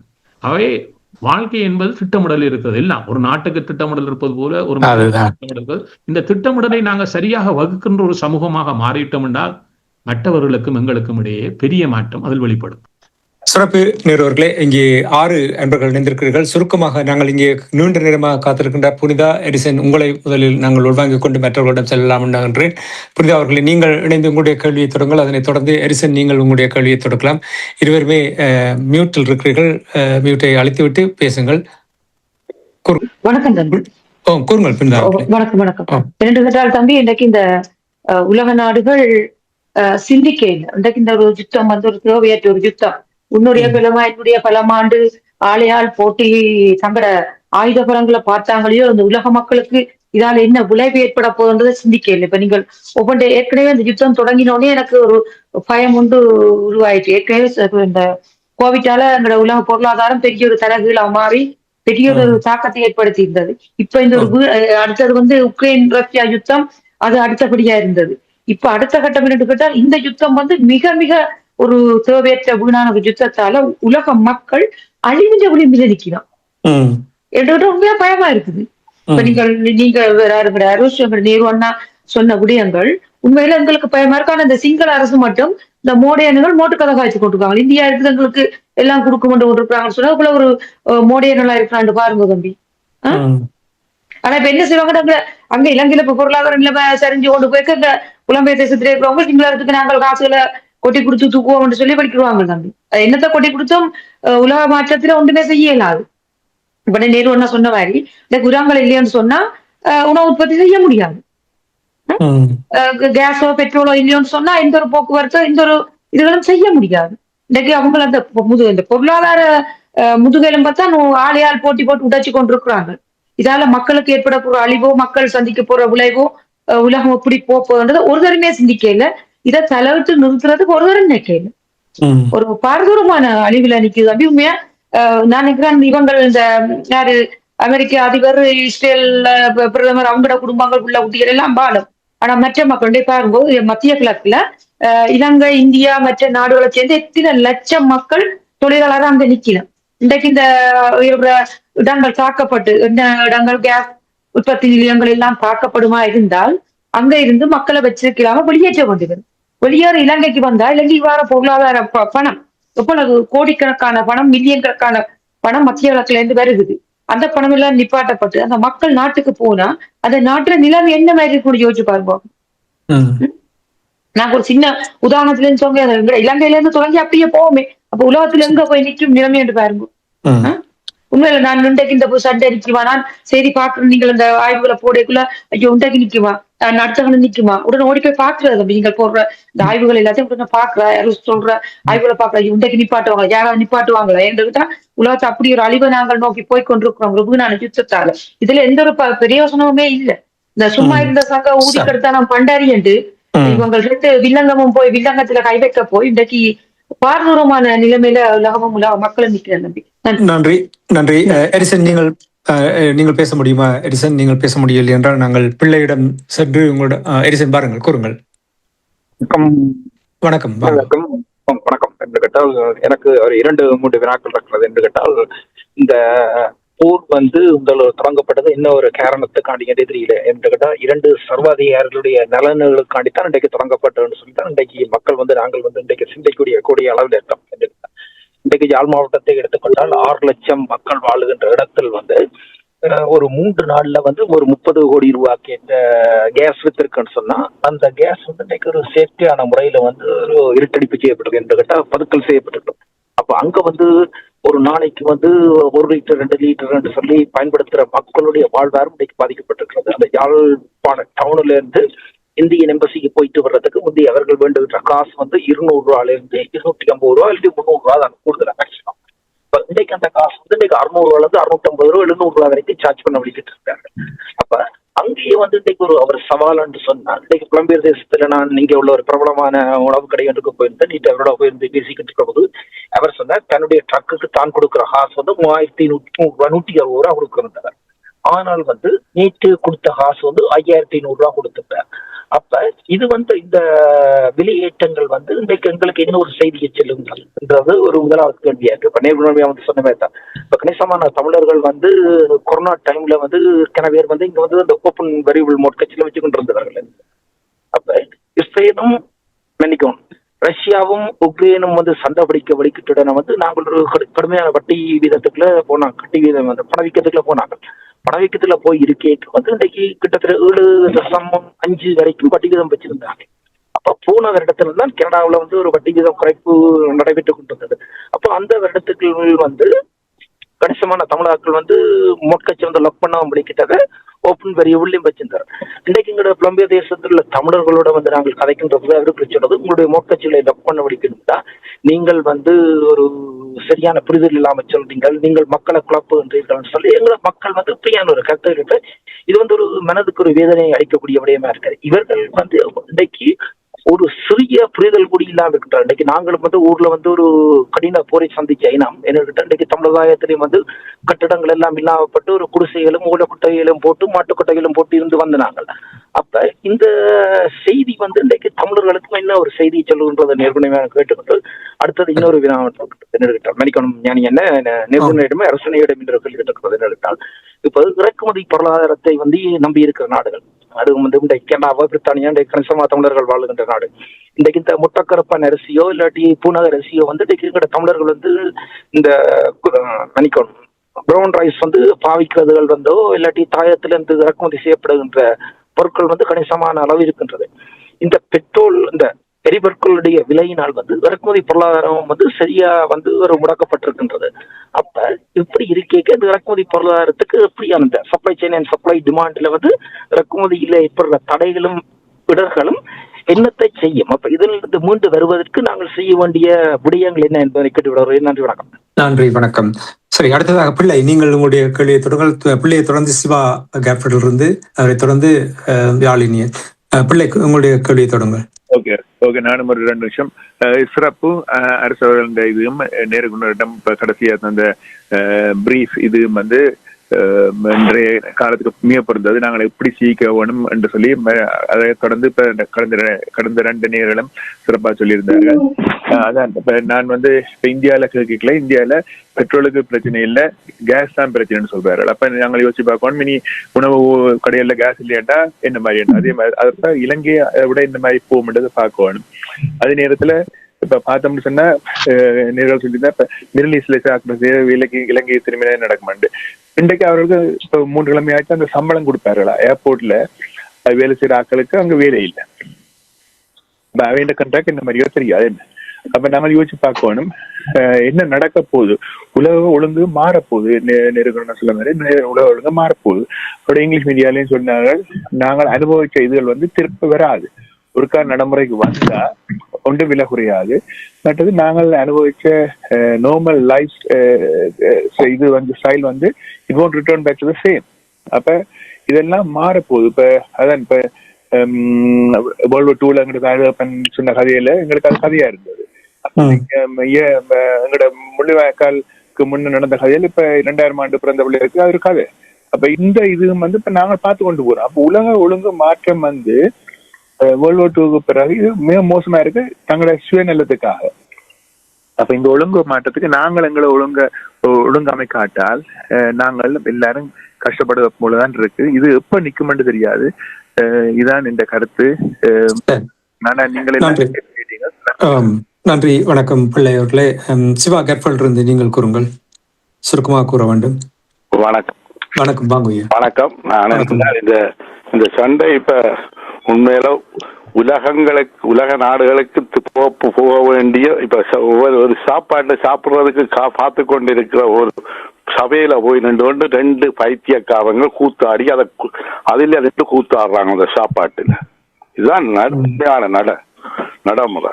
அப்ப இந்த சந்தர்ப்பத்தை நாம் தமிழர்கள் இப்படி நாங்கள் இந்த இடத்தை பயன்படுத்துவதுதான் எங்கட நாட்டிலே அந்த நாளிலேயே சொன்னார், மற்றவங்களை நம்பி இருக்காதீங்கோ, எங்கள நாங்கள் நம்பி இருக்க வேண்டும் என்று வன்னிக்காட்டுக்க வந்திருந்தவர் ஒருவர். அதான் அவரையே அவற்றி அந்த சிந்தனைகள் எல்லாம் இப்போதுதான் உலக நாடுகளுக்கே தெரியுது. புரிந்து கொள்ளவுடன் நான் உலக நாடுகள் எல்லாத்துக்கும் இப்பதான் புரியுது. நாங்கள் அவரை நம்பி இவரை நம்பி அவர் எங்களுக்கு உதவி செய்வார் இவர் செய்வார் என்று நம்பிய பெரிய நாடு எல்லாம் எங்கே நிற்கிறார். அப்ப நாங்கள் எங்கள் மக்கள் இப்போது என்னத்தை செய்ய வேண்டும்? இந்த அரசாங்கம் எங்களுக்குரிய அரசாங்கங்களுக்கு இப்ப ஆட்சிக்கு வரும்போதுதான் சிறு பிள்ளைகள் அவர்கள் இப்போதுதான் வருகிறார்கள் குழந்தை பிள்ளைகள் என்றால் அவர்களுக்கு அரசியல் வெளியுலக அரசியலே இல்லாத மாதிரி இப்ப குழந்தைத்தனமான கதைகளும் குழந்தைத்தனமான பேச்சுக்களும் பேசி இங்கிட்ட எல்லாம் இருக்கு சொல்லி கொண்டிருக்கிறார்கள். அவர்களுக்கு அதிலுமே எந்தவித அறிவும் இல்லை. இதையும் மக்கள் புரிந்து கொள்ளவும். அப்ப நாங்கள் இந்த இந்த நேரத்தில் எங்களுக்குரியதை நாங்கள் இதைத்தான் செய்ய வேண்டும், இதுதான் எங்களுக்கு தேவை, இது என்றதை பலவீனமாக எங்களுடைய ஆட்சியாளரும் இருக்கும் போது எங்களுக்குரியதை இந்த இடத்தான் கேட்க வேண்டும் என்றது என்னுடைய கருத்து. ஏனென்றால் இதை நாங்கள் கேட்க வேண்டும். உலக நாடுகளை நம்பி ஒவ்வொருத்தரை நம்பி ஒவ்வொருத்தர் இருக்கக்கூடாது. நாங்கள் ஒவ்வொரு நாடும் தங்கட சுய பாதுகாப்பை தாங்களே தேடிக்கொள்ள வேண்டும் என்பதுதான் வரப்போற புதிய உலகத்தில் வரப்போற மாற்றம். இதுதான் ஒவ்வொரு நம்பினால் நடுத்தெருவில் விடுவார்கள், தங்களுக்காண்டி இவரையும் கொண்டு இதை பற்றி இப்ப நாங்கள் இந்த பலவீனமான நேரத்தில் உலகம் பலவீனப்படுகின்ற போது நாங்கள் எங்கள் மக்களை எப்படி எழுச்சி வர செய்வது, எங்களுக்குரியதையும் இதிலே கேட்க வேண்டிய இடத்தை பேரம் பேச வேண்டிய இடமும் இருக்கிறது. அதையும் கவனித்து அதற்கு என்ன செய்யலாம் என்று கேட்கிறேன். நன்றி நன்றி. நிச்சயமாக பொறியியல் ஆய்வாளர் அரசர்களும் நேரு அவர்களும் கூற வேண்டும். அதாவது இந்த மாற்றங்கள் வந்த பின்பு தங்களுடைய காலில் நிற்கக்கூடிய ஒரு விதமான உலகத்தை மீண்டும் கட்டியெழுப்பலாம். இவ்வளவு காலமும் ஒன்றோடு ஒன்று பிணைந்திருப்பதாக நாங்கள் அந்த விடயத்துக்கு வருவதற்கு முன்னதாக நிறைவாக இங்கே எங்களோடு யாழினியன் இணைந்திருக்கின்றார். சுருக்கமாக கூற வேண்டும். யாழினியன், உங்களுடைய கேள்வியை தாருங்கள். வணக்கம். நன்றி திரு தனாஞ்சனி அவர்களே. நன்றி நேர்குணத்தினம்னா மற்றது அரசு அவர்களுக்கும் நன்றியை சொல்லிக்கொண்டு என்ற முக்கிய கேள்வி நீர்வண்ணையாண்டு தான் கேட்கிறேன். அரசியல் ஆய்வுகள் சிறப்புடையது, அடுத்த பயனுடையதாக உள்ளது. நீர்வண்ணையிட்ட கேட்கறது என்ன கேள்வி என்னென்ன, இப்ப உருத்துகுமாரன் அமெரிக்க அரசு எங்களோட ஈழ பிரச்சனையை கொண்டு இப்ப இந்த சந்தர்ப்பத்துல கொடுக்குறார். இதுக்கு தமிழ் அமைப்புகள் சேர்ந்து பணி செய்தால் நல்ல ஒரு மாற்றம் எங்களோட இழந்த உரிமைகளில் என்றால் விளைக்கப்பட்ட அநீதிகளுக்கு அமெரிக்காவோடாக ஈழத்தமிழர்களுக்கு மாற்றம் நீதி கிடைக்குமான்றது இல்லைன்னா உரிமை கிடைக்குமான்றதை கேட்டோண்டு. ரெண்டாவது என்னென்று சொன்னால், இப்ப நேட்டோ நாடுகள் அமெரிக்கா கேட்டும் இணைய மறுக்கினோம். அப்ப இங்க பாத்தீங்கன்றால் ரஷ்யா உக்ரைனை கைப்பற்றுறதுக்கு பெரிய இடங்களை கொஞ்சத்தை பிடிச்சி பிரச்சனை நடந்துட்டு இருக்குது. நேட்டோ நாடு சம்பந்தமான இந்த யூரோப்பா ஒரு பிரச்சனை வரைக்க அமெரிக்கா அதுல இணைகிறது சந்தர்ப்பம் இல்லை. அப்ப இந்த நேட்டோ நாடுகள் எடுக்கிற முடிவு சரியா இருக்குமா இல்லைன்னா எதிர்காலத்துல அவைக்கு பெரிய சிக்கலை கொடுக்குமான்றதையும் கேட்டுக்கொண்டு இன்னொன்றையும் சொல்றேன் என்னென்றால், இது மூன்றாவது என்னென்று சொன்னால், இப்ப இலங்கை அரசு இப்ப இருக்கிற நிலைமை, இப்போதைய வளைகுடா யுத்தத்தால இலங்கைக்கு வர்ற பாதிப்பை பற்றி நாங்கள் சிந்திச்சு கவலைப்பட்டு அது சம்பந்தமா இல்லாம இந்த சந்தர்ப்பத்துல ஈழத்தமிழர்கள் இதை செய்ய வேணும். இதன் மூலம் எங்களுக்கு இதுவரை காலமாக நாங்கள் முயற்சிச்சும் கிடைக்காத விடயங்களை எப்படி கையாளலாம்ன்றதைத்தானா யோசிக்கிறது நல்ல மாண்டதை விட. நன்றி நன்றி, வணக்கம். சரி, எல்லோருடைய கேள்விகளையும் நான் இங்கே உள்வாங்கி இருக்கின்றேன். நேரு அவர்கள், நீங்கள் முதலில் வாருங்கள். புனிதா அவர்கள் கேள்வியை தொடுத்திருந்தார். உலக மக்கள் அழிவின் விளிம்பில் ஒரு பதட்டமான நிலை இருக்கின்றது. பல மக்கள் மத்தியில் அவ்வாறான ஒரு நிலைமை தான் இருக்கின்றது. எடிசன் கேட்டிருந்த விடயங்கள், விலைவாசிகள் அதிகரித்திருக்கின்றது. விலைவாசிகள் அதிகரிக்கும் பொழுது உடனடியாக ஏறி விடுமானால் இறங்காது.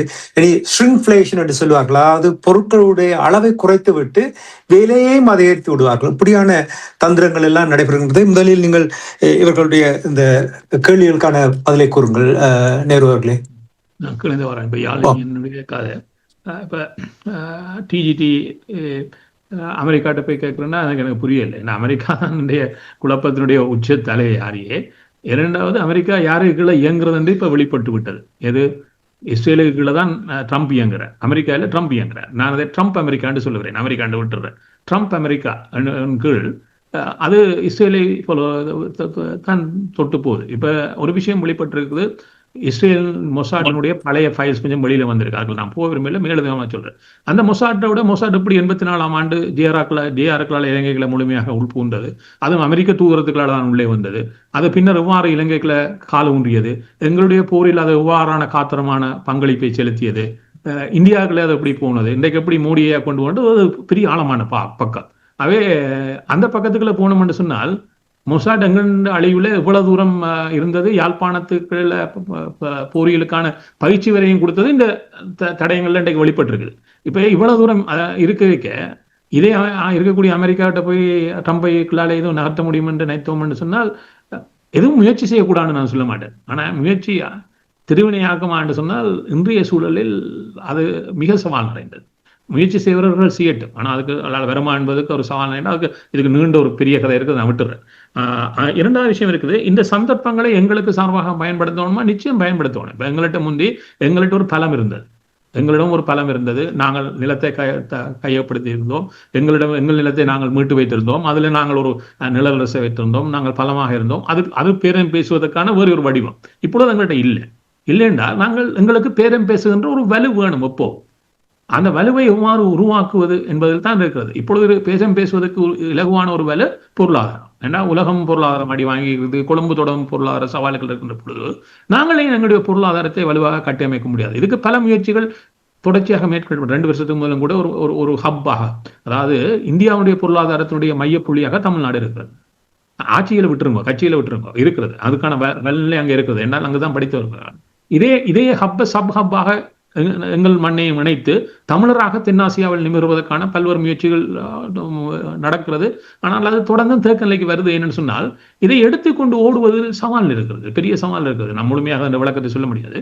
ஆனால் இந்த முயற்சிகளை சரியாக நாங்கள் புரிந்து கொண்டால் நாங்கள் இந்த ஹப்பை உருவாக்க முடியும். உருவாக்கினால் இந்த ஹப்பனூடாக இன்றைக்கு பார்த்தீங்கன்னா இந்தியாவில் இருக்கக்கூடிய ஐடி இதெல்லாம் இந்த மத்திய அளவுக்கு தான் போனது. அங்கே வச்சு தான் அமேசான் கிளவுட் இதுண்டா எல்லாம் உருவாக்கினவன். ஏன்னா ஐக்கிய அமரேட் ஒரு பெரிய கட்டமைப்பை அமெரிக்க நிறுவனங்களுக்கு வழங்கியது. இப்பொழுது சவாலுக்கு வந்திருக்கிறது. அவை அவர்கள் மீண்டும் ஒரு இடத்துக்கு நகர்வார்களா இருந்தால் இவற்றையெல்லாம் எவ்வாறு கையாளலாம் என்கின்ற ஒரு பெரிய பக்கம் இருக்கிறது. ஆகவே நாங்கள் இது ஒரு சாதாரண திட்டத்தில் சொல்லல. இன்றைக்கு இலங்கையில வெங்காயத்துக்கு தட்டுப்பாடு, உருளைக்கிழங்கு தட்டுப்பாடு, பருப்பு தட்டுப்பாடு அரசு சொல்லி போடுது, இது தட்டுப்பாடு. அதனால் விலையேற்றங்கள் இதில் நடைபெறுவதற்கான வாய்ப்பு அதை ஏற்றுக்கொள்ளுது. இப்போ நாங்கள் இதில் நான் போய் உருளைக்கிழங்கு வெங்காயத்தை செய்வோம்னா அதுவும் செய்யத்தான். ஆனால் அது அல்ல ஒரு பொருளாதார வலுவாக நிமிர்ந்து நிற்பதற்கு. அதுக்கு ஒரு பெரிய மட்டத்திலான பெரிய திட்டங்கள் இருக்கிறது. எங்கே பெரும் பணம் பெறுமோ அந்த பணத்திலான பொருளாதார முதலீடும், அதற்காக எங்களுடைய சமூகத்தை தயாரிக்கின்ற ஒரு பொறுப்பும் இருக்குது. எங்களுக்கு சவால் கொஞ்சம் இல்லை, எங்களுக்கு சவால் மேலே போல கிடக்குது. அதை சரியாக புரிந்து கொண்டு நாங்கள் நச்சால் பொருளாதாரம் மாறிடும் இல்லை, ஆனால் அதை கட்டி எழுப்புவது எங்களுடைய வலுநிலையை இன்றைய சூழலில் பெரிதாக தான் சொன்னேன். விழுந்து கிடக்கிறோம், திடீரென ஒளிம்பி நிற்கலாம். இந்த புதிதாக வரப்போற உலகங்களை இதுவரை உச்சத்தில் இருந்தவன் கவுண்டு விழலாம். எல்லாத்துக்கும் வாய்ப்பு இருக்கிறது. அதில் சரியான தொலைநோக்குடன் எல்லோரும் தொலைநோக்கு வேண்டும், சரியான பார்வை வேண்டும், அதுக்கான திட்டமிடல் வேண்டும், அதுக்கான அணிசேர்ப்பு வேண்டும், அதுக்கான வினைத்திறனுக்கான கட்டமைப்பு எங்களிடம் உருவாக்கப்படுமானால் மாற்றம் சாத்தியம். இப்ப எடிசன் சொன்ன இந்த வெளியேற்றங்கள்ல ஒரு விஷயம் என்றால், இப்ப எல்லாருக்கும் ஒரு பிம்பம் கட்டப்படுது. இந்த ஹோமோசுக்களால கப்பல் வராதபடியே தான் எல்லா பிரச்சனை. ஹோமாசுக்களால கப்பலை விட்டுட்டேன் என்று சொன்னால் உலகத்துல எல்லாம் இதுன்றது ட்ரம்பினுடைய ஒரு வியாக்கியம். ஆனால் ஐயா, நீங்கள் அதுக்கால கப்பல் போய் போர் நின்று விட்டது, போய் ஏற்றி கொண்டு வர்றதுக்கு அங்க உற்பத்தி நடக்க வேண்டும். இப்ப இந்த உற்பத்தியை தானே ஒரு நாள் அழிச்சு கொண்டு இருக்கிறீங்க. அதாவது எண்ணெயினுடைய எரிவாயுடைய உற்பத்தி முழுமையாக அழிச்சாச்சு. இப்ப கடைசியாக அடிச்ச அந்த பெரிய எரிவாயுக்கு அது ஈரான் மட்டுமல்ல கட்டாரம் சம்பந்தப்பட்டது. ஏன்னா இந்த இரண்டுக்கும் தொடுத்த எரிவாயுனுடைய தளம் தான் அது. அங்க அடிச்சா இங்கேயும் எரியும், இங்கேயும் பாதிப்பு தான், 2 இடத்துலயும் நின்று போவோம். கட்டார் ஏற்கனவே எரிவாயுடைய முழுமையான இதையே மூடி விட்டு இப்ப நீங்க அதுக்கு மேலே போய் அடிக்கிறீங்க. அப்ப நீங்கள் அடிக்கிறது ஈரானை பொருளாதார ரீதியாக வெளுத்துவதல்ல. அதாவது நீங்கள் அடிச்சா அவன் அடிக்கிறான். இதுல ஒட்டுமொத்தமாக என்ன நடக்கிறது? உலகத்துக்கான விநியோக திட்டத்தை நிரந்தரமாக நீண்ட காலத்துக்கு மூடி வைக்க போறீங்க. ஏதோ பிறகு திறக்க அப்ப கப்பலை கொண்டு போய் எது ஏற்ற போறோம்? ஏற்றுறது கொண்டுமே இருக்காது அங்க. அப்ப ஹோமோஸ் திறங்கிற நேரம் அங்க ஒன்றும் இருக்காது. இப்ப வெறும் ஹோமோஸ் திறந்து விட்டால் எல்லாம் என்ற ஒரு பிம்பம் கட்டி எழுப்பப்படுறது. அது போலியான பிம்பம். இவர்கள் இந்த போரை நிறுத்தாத ஒவ்வொரு நாள், இவர்கள் மேற்கொடுகின்ற ஒவ்வொரு தாக்குதலும் இதை இன்னும் வினைத்திறனை, அதை வீரியத்தை கூட்டுகிறது, பெரும் பாதிப்பை உருவாக்குறது. இந்த பாதிப்பிலிருந்து மீண்டு வருவதற்கு நீண்ட காலம் எடுக்க போகுது. அவ்வளவு காலமும் எல்லாம் வெளியேறித்தான் இருக்க போகுது. அதுக்கு நாங்கள் அடி வாங்கத்தான் போறோம். அப்ப இது ஒரு சாதாரண சுற்று இல்லை. இது என்ன செய்யும்? எல்லா நாடுகளுடைய பணவீக்கத்தையும் அதிகரிக்கும், இன்ஃபிளேஷனை கூட்டும். இன்ஃபிளேஷன் கூட்டினால் வட்டியை கூட்டியே தான் ஆகணும். வட்டியை கூட்டினால் அது இன்னொரு பக்கத்தான பிரச்சனையை கொண்டு வரும். அதனால தான் சொன்னால் இது ஒரு இடியப்ப சிக்கலுக்குள்ள மாட்டிட்டோம். 2 முட்டாளுகள், அதாவது 2 விசர் பிடிச்சதுகள். அவர் மெட்டவரை ஃபூலிஷன்ற இந்த 2 விசர் பிடிச்ச வரிநாய்கள் என்று சொல்லுவார்கள். அந்த வரிநாய்கள்கிட்ட மாட்டுப்பட்டு இருக்கிறோம். இது கடிச்சால் எங்களுக்கும் விஷம் தான். அவ்வளவு தூரத்துக்கு நிலைமை மாறி இருக்கிறது. இந்த மாற்றம் இது எவ்வளவு விடுபடுதோ, இவர்கள் எவ்வளவு தாக்குறார்களோ, ஏன்னா பழிக்கு பழி என்று வெளிக்கிட்டார்கள். நேற்று 5000 பவுண்ட் குண்டை கொண்டே நான் 10 போட்டு நான் பெருசா சாதிச்சேன்னு அமெரிக்கா இன்றைக்கு எரியுது திருப்பி. அப்ப நீ போட்டு என்ன மாறிச்சு? இதை புரிவதாக இல்லை. ஏன்னா 2 விசர்கள் இந்த இப்ப இதுல மத்திய கிழக்க வந்து அப்படியே சிதைச்சு விட்டாங்க என்றால் இது எவ்வளவு தூரம்? இப்ப இங்கிலாந்துல பாத்தீங்கன்னு சொன்னா இங்கிலாந்தை விட்டுட்டு போய் வெள்ளக்காரர் உட்பட இங்க இங்கிலாந்து பிரஜைகள் 2,40,000 பேர் துபாயில இருக்கிறோம். ஏன்னா துபாயில 2000 ஆண்டுல 1 மில்லியன் தான் மொத்த பாப்புலேஷனே. துபாயின் பாப்புலேஷன் 1 மில்லியன். இன்றைக்கு அது 12.4 மில்லியன். இந்த 12.4 மில்லியன் 25 வருஷத்துல கட்டி எழுப்பப்பட்ட ஒரு நகரத்தில் வந்த மாற்றம் 12 மடங்கு. இதுல பார்த்தால் வெறும் 12% தான் அந்த நாட்டினுடைய மக்கள். 88% உலகம் முழுக்க போய் சேர்ந்து இருக்குது. என்னால் அது சொர்க்க புரி என்று போனது. இப்ப இந்த சொர்க்க புரி எரியுது. இப்ப என்ன நடக்க போகுது? அப்ப இது எவ்வளவு தூரம் பாதிப்பை கொண்டு வரும் பாருங்கள். இவ்வளவு பேரும் வீட்டுக்கு திரும்பி வந்தால் என்ன நடக்கும்? அவருக்கு யார் வேலை வாய்ப்பை கொடுக்கிறது? அந்த நாளுடைய வேலையேற்ற ஒரு வீதம் கூடும் தானே. மிரட்டுவதற்கு சொல்லவில்லை. இதெல்லாம் இன்றைய ஜதார்த்தம். இதான் அந்த உலக மாற்றத்தினுடைய இன்றைய விளைவுகள். இந்த விளைவுகளை சரியாக புரிந்து நாங்கள் எதுவும் மாற்ற முடியுமோ? எங்களை கேட்டா நடக்குது, எங்களை கேட்டாதான் நாளைக்கு நடக்க போகுது. எதுவும் அப்படி அல்ல. ஆனால் இந்த நகருகின்ற இந்த சுற்றுக்குள் எதை நாங்கள் சரியாக புரிந்து கொள்ளுகிறோம்? இப்ப வேற மத்திய கிழக்குல அவை ஏற்றுவதை பற்றி தான் பேசுறோம். மத்திய கிழக்கு தேவையான அன்றாட பொருட்களில் 85% வெளியிலே தான் பெறுவோம். அங்க வரை என்ன செய்யறது? உதவி செய்யற. இப்ப அவைகளுக்கு தேவையானதை இப்ப வச்சிருக்கணும். எங்களுக்கு எண்ணெய் கொஞ்ச நாள் வச்சிருக்கிறோம்ன்ற மாதிரி அவைகளுக்கும் சாப்பாட்டுக்கு சாமான் கொஞ்ச காலம் வச்சிருக்கணும். அவைகளுக்கும் அது பெரிய விரையிலேருந்து வைங்கோ. அவை நிலைமையின் சிக்கல் தான் சாப்பாட்டு கொண்டு. ஏன்னா அவைகளுக்கு அது வெளியிலேருந்து வருவோம். எண்ணெயை வித்து போட்டு அதை வாங்கணும். அப்ப இதுதான் சொல்றது, இந்த சப்ளை செயின்ல இருக்கக்கூடிய பல சவால்கள். இப்ப நாங்கள் எங்கட நாட்டிலேயே சாப்பிட்றதுக்கு நாங்கள் வழி தேடணும்டா, ஃபுட் செக்யூரிட்டிக்கு இஷ்யூ வந்துன்னு சொன்னால் அவே இப்ப இதுண்ட டைமென்ஷன் வந்து எங்கட இமேஜினரிக்கு அப்பாற்பட்டது. இதுல வரக்கூடியது அவே ஒன்றுதான் இருக்குது. நாங்க பிரார்த்தித்தாலும் போர் நீக்குமோன்னு எங்களுக்கு தெரியல. ஏன்னா விசரர் கூட்டம் அதை தாங்களா முடிவு. இப்ப இஸ்ரேல்காரனுக்கு வேறு ஒன்றும் இல்லை. தான் நினைக்கிறத முடிக்கணும், 4 பேரை இன்னும் கூட கொலை செய்யணும்ன்றது அவனுடைய பார்வை. அவனுக்கு அதை கடந்து உலகம் அழுதா என்ன, உலகம் பட்டினியில் இருந்தான்னா அவர்களுக்கு கவலை இல்லை. இதே போன்றுதான் ட்ரம்ப். ஆகவே இந்த 2 பேருடைய இதையும் கடந்து நாங்கள் எங்களை சிந்திப்பது எவ்வாறு என்றதை சிந்தித்தோம் என்றால் பல வழிகளில் இப்ப இதுக்கான தீர்வு உங்கள்கிட்ட இருக்காண்டாலும் இல்லைத்தான். ஆனால் நாங்கள் பேசுகின்ற ஒரு காலமும் 1-2 விஷயங்களை சொல்லிக்கொண்டு வருவோம். அதுகளில் நீங்கள் முழுமையாக உங்களுக்கு எது தேவையோ எடுத்துக்கொண்டு சிந்தித்தீர்கள் சொன்னால் இன்னொரு, அதாவது இப்பொழுது ஒன்றுதான், எல்லாரும் டிஃபென்சிவ் மோட் தான். நாங்கள் எல்லாரும் அந்த டிஃபென்சிவ்ல எவ்வளவு பேர் உங்களை கெட்டித்தனமாக தற்காத்துக் கொள்ளுகிறீர்கள் என்பதுதான். இது சாதாரணம் அல்ல, பெரும் சவால். இந்த சவாலுக்குள்ள தான் நாட்டையும் யோசிப்போம். முதல் நாட்டில் இருக்கிற மக்களுக்கு ஒரு விஷயத்தை வச்சுக்கொண்டு, ஏன்னா இந்த ஒழுங்கு செட்டில் ஆகின்ற பொழுதுதான் இன்வெஸ்ட்மெண்ட் என்றதும் யோசிக்கப்படும். இப்பொழுது கொஞ்ச நாளைக்கு எல்லா இன்வெஸ்ட்மெண்ட்டும் ஒரு ஹோல்டு தான் இருக்க போது. எல்லாரும் ஹோல்டு தான் வச்சிருப்பான். அவை நாங்கள் யார்டையும் போய் உடன் எடுத்துக்கொண்டு இன்வெஸ்ட்மெண்ட் செய்ய முடியாது. அவை இந்த செட்டில்மெண்ட் வருகின்ற பொழுது அந்த இடைப்பட்ட காலத்தில் நாங்கள் சரியான திட்டமிடலை செய்வோமா இருந்தால் எங்களுடைய நாட்டினுடைய முயற்சியையும் பற்றி எங்களால் சிந்திக்க முடியும்.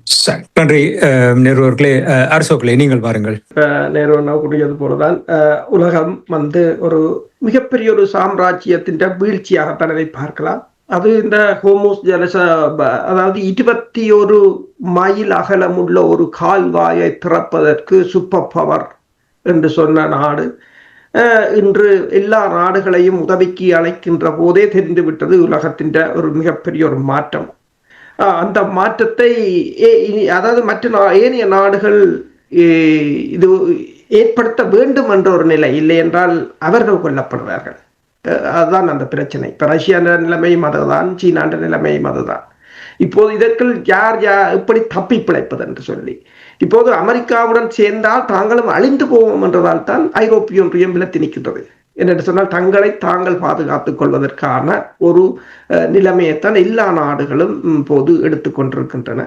அப்ப அந்தந்த மக்களை பொறுத்தவரையில் அவர்கள் ஏதோ ஒரு வகையில், இப்ப நீங்கள் பார்த்தீங்கன்னு சொன்னால் இந்த ஈரான் எரிவாயுவை அளித்தார்கள், அவர்கள் சவுதி அரேபியாண்டை அளித்தார்கள், உலகத்திலே மிகப்பெரிய எரிவாயு தளத்தை கட்டாரை அளித்தார்கள்.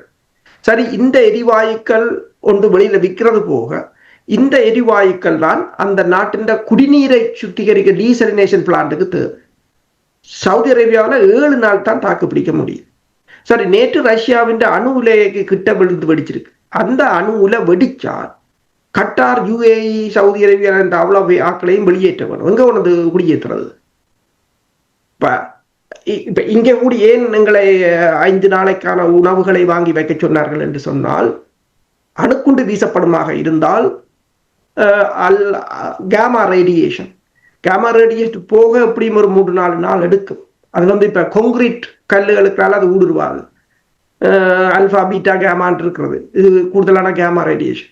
இப்ப அதுல இருந்து தப்புறத்துக்கு அப்ப அது வரையும் ஒன்றும் இருக்காது. சில சமயங்களில் இப்ப இன்டர்நெட் கரண்ட் இல்லை, இந்த தண்ணி இல்லை. இங்க எங்கட யூகேல கூட கதைக்கிறார்கள், இன்னும் ஒரு 2 கிழமை போனால் இங்கத்த பத்திரிகையா போட்டிருக்கிறது, ஹாஸ்பிட்டல் மற்றது அத்தியாவசிய சேவைகளை இயங்க வைத்துக் கொண்டு மற்ற எல்லாவற்றையும் வீட்டிலிருந்து வேலை செய்வது அல்லது குறைப்பதாக உள்ளுக்குள் அவர்கள் அமைச்சர்மார் கதைத்துக் கொண்டிருப்பதாக கூறப்படுகிறது.